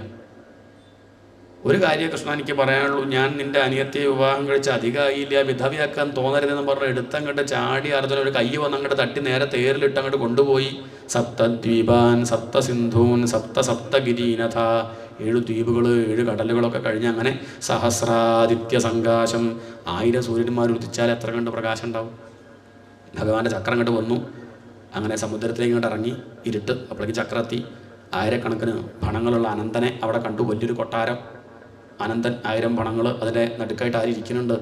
തസ്മിൻ മഹാഭീമനന്തമദ്ഭുതം സഹസ്രമൂർധന്യഭണാമണിദ്യുഭി വിഭ്രാജമാനം ദ്വിഗുണോൽബണേക്ഷണം സിതാചലാഭം ശിതികണ്ഠജിഹ്വം ദദർശ തദ്ഭോഗസുഖാസനം. ഇരുന്നും കൊണ്ടാണ്, സുഖാസനം ശയിച്ചും കൊണ്ടാണ് പത്മനാഭൻ തിരുവനന്തപുരത്ത് കടന്നും കൊണ്ടാണ്. തൃപ്പൂണിത്തറ തിരിക്കും, കുറേ നേരം കിടക്കണമെന്ന് ഇരിക്കാം. അതാണ് സന്താന ഗോപാലൻ. ഇരുന്നും കൊണ്ട് തദ്ഭോഗസുഖാസനം വിഭും. ഇരുന്നും കൊണ്ടുള്ള ഭഗവാനെ, വിഷ്ണു ഭഗവാനെ ആര് കണ്ടു? അർജുനനും കണ്ടു, കൃഷ്ണനും കണ്ടു. കൃഷ്ണൻ പിന്നെ അങ്ങോട്ട് നോക്കി ചിരിച്ചു. വിഷ്ണു ഭഗവാൻ അങ്ങോട്ട് നോക്കി, അങ്ങോട്ടും ഇങ്ങോട്ട് കണ്ണാടി നോക്കിയ പോലെ. രണ്ടും തന്നെയല്ലേ, വ്യത്യാസം ഒന്നുമില്ലല്ലോ. അർജുനൻ തൊഴുതു നമസ്കരിച്ചു. കുട്ടികളൊക്കെ മടിയിൽ തന്നെ കണ്ടു, ഭഗവാന്റെ മടിയിലിരിക്കുന്നുണ്ട്. 2 പേര് ലക്ഷ്മിയുടെ ഒക്കത്തുണ്ട്, 2 പേര് ഭൂമിദേവിയുടെ മടിയിലുണ്ട്. എല്ലാവരും ഇവിടെ ഉണ്ട് കേട്ടോ. ഇവിടെ ഒന്നുകൂടി സേഫ്, സുഖമായിട്ട് ഇവിടെ ഇരിക്കുന്നുണ്ട്. വലിയ സന്തോഷമായി അർജുനന്. എന്തായാലും വിഷ്ണു ഭഗവാൻ പറഞ്ഞു, നിങ്ങളൊന്ന് കാണാൻ വേണ്ടി ഒന്ന് വിളിപ്പിച്ചതാണ്, ഭൂമിയുടെ ഭാരം തീർക്കാൻ പോയിട്ട് ഇറക്കുറൊക്കെ തീർന്നില്ലേ, വരേണ്ട സമയമായില്ലേ. ശരി, അതൊക്കെ പറഞ്ഞ് അവിടുന്ന് കുട്ടികളെയും കൂട്ടിയിട്ട് കൃഷ്ണനും അർജുനനും കൂടി തേരിൽ ബ്രാഹ്മണൻ്റെ മുറ്റത്തെത്തി. എന്നിട്ട് ഭഗവാൻ പറഞ്ഞു, ഞാൻ അങ്ങോട്ട് കയറില്ലേ, നീ കൊണ്ട് കൊടുത്താൽ മതി, നീയല്ലേ ഏറ്റത്, കൊണ്ട് കൊടുത്തോളൂ. വേണ്ട കൃഷ്ണ, നീ ക്രെഡിറ്റ് മാത്രമായിട്ട് എനിക്ക് വേണ്ട, അത് കൃഷ്ണൻ തന്നെ കൊടുത്താൽ മതി. അല്ലല്ല, നീ കൊടുത്താൽ മതി. അവസാനം അർജുനൻ ആ കുട്ടികളെടുത്ത് കൊണ്ടുപോയിട്ട് ബ്രാഹ്മണത കാണിച്ചു കൊടുക്കുകയാണ്. 1, 2, 3, 4, 10 ഉണ്ണികൾ എണ്ണി എണ്ണി ആരിങ്ങനെ കൊടുക്കണു, ആ അർജുനൻ കൊടുക്കുകയാണ്.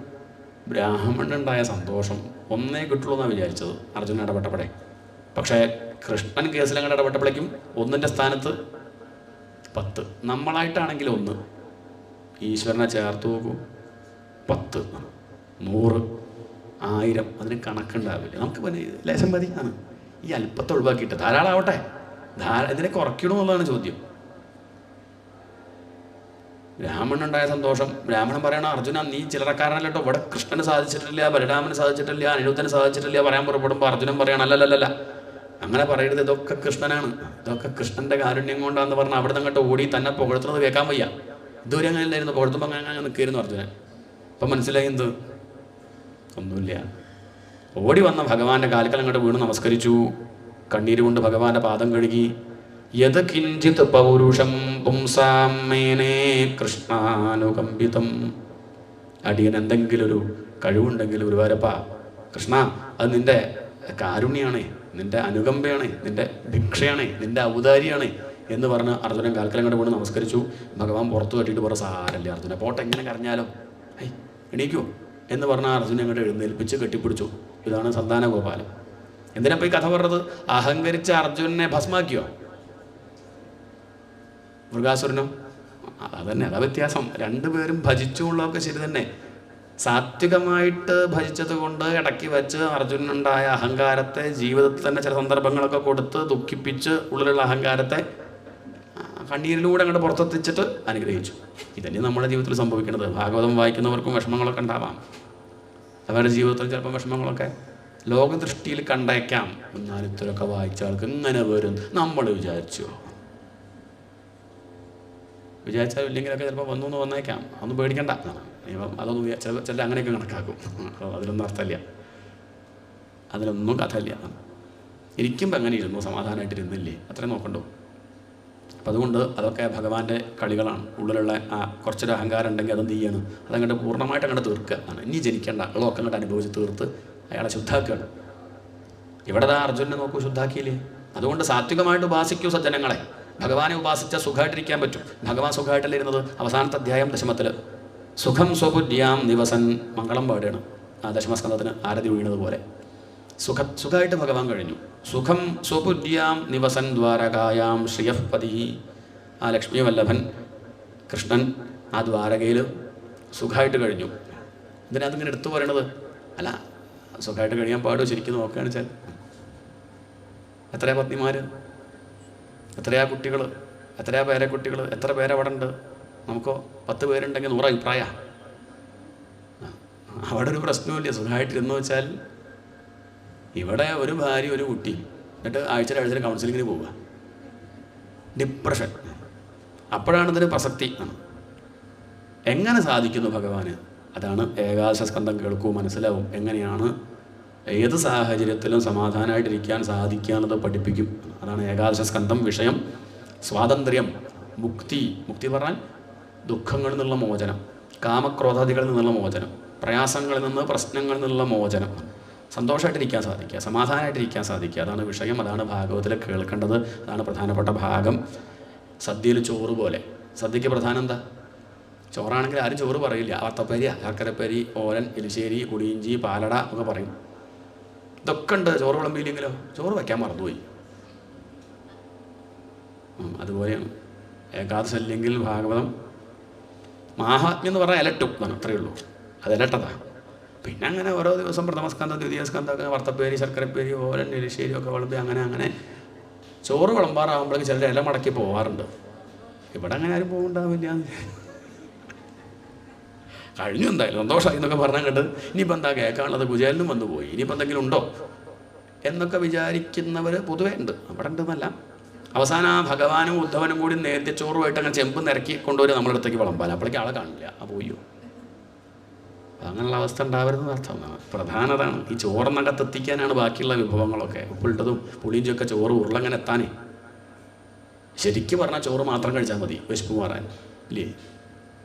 അത് മാത്രം കഴിക്കുന്നവരൊക്കെ ഉണ്ട്. പക്ഷെ അത് എല്ലാവർക്കും പറ്റില്ല. നമ്മളെപ്പോലുള്ള തനി സാധാരണക്കാർക്ക് അത് പറ്റില്ല. അതാണ് ഇപ്പോൾ 6 ദിവസം 6.5 ദിവസം എന്ത് പറഞ്ഞു, ഗുളിഞ്ചി മോലിനൊക്കെ വെച്ച് ഓരോരോ ഉരുളകത്താക്കുകയാണ്. ഇതെത്തണം. ഉള്ളിൽ വിശപ്പ് മാറണമെങ്കിൽ ചോറകത്ത തന്നെ വേണം. ദുഃഖം നീങ്ങണമെങ്കിൽ ഈ സംഗതി അകത്ത് തന്നെ വേണം. പക്ഷെ അത് പച്ചക്ക് കിടത്തിക്കാൻ നമുക്ക് പറ്റില്ല. ഉപനിഷത്ത് മാത്രമായിട്ട് പഠിക്കാൻ പറ്റും. പറ്റുന്നവരുണ്ട്, അത്രയ്ക്ക് ജിജ്ഞാസുള്ളവരും വൈരാഗ്യമുള്ളവരും ഇത് പഠിക്കും. പക്ഷെ നമ്മളെപ്പോലുള്ള സാധാരണക്കാർക്ക് അത് പറ്റിക്കൊള്ളുന്നില്ല. അതുകൊണ്ടാണ് കഥ കുറച്ച് ലൗകികമായ കഥകൾ പറഞ്ഞും കൊണ്ട്, നമ്മളുടെ കുടുംബകഥ പോലെ തോന്നിപ്പിക്കുന്ന രീതിയിലുള്ള കഥകൾ പറഞ്ഞും കൊണ്ടും അങ്ങനെ രസകരമായ കാര്യങ്ങളൊക്കെ പറഞ്ഞങ്ങനെ എത്തിക്കുകയാണ്. മെല്ലെ ഉരുളകത്തെത്തിക്കുകയാണ്. ഇനി കൃത്യമായിട്ട് കാര്യം പറയുന്നു. ഇതാണ് ഏകാദശ സ്കന്ധം. അതുതന്നെയാണ് പ്രധാനം.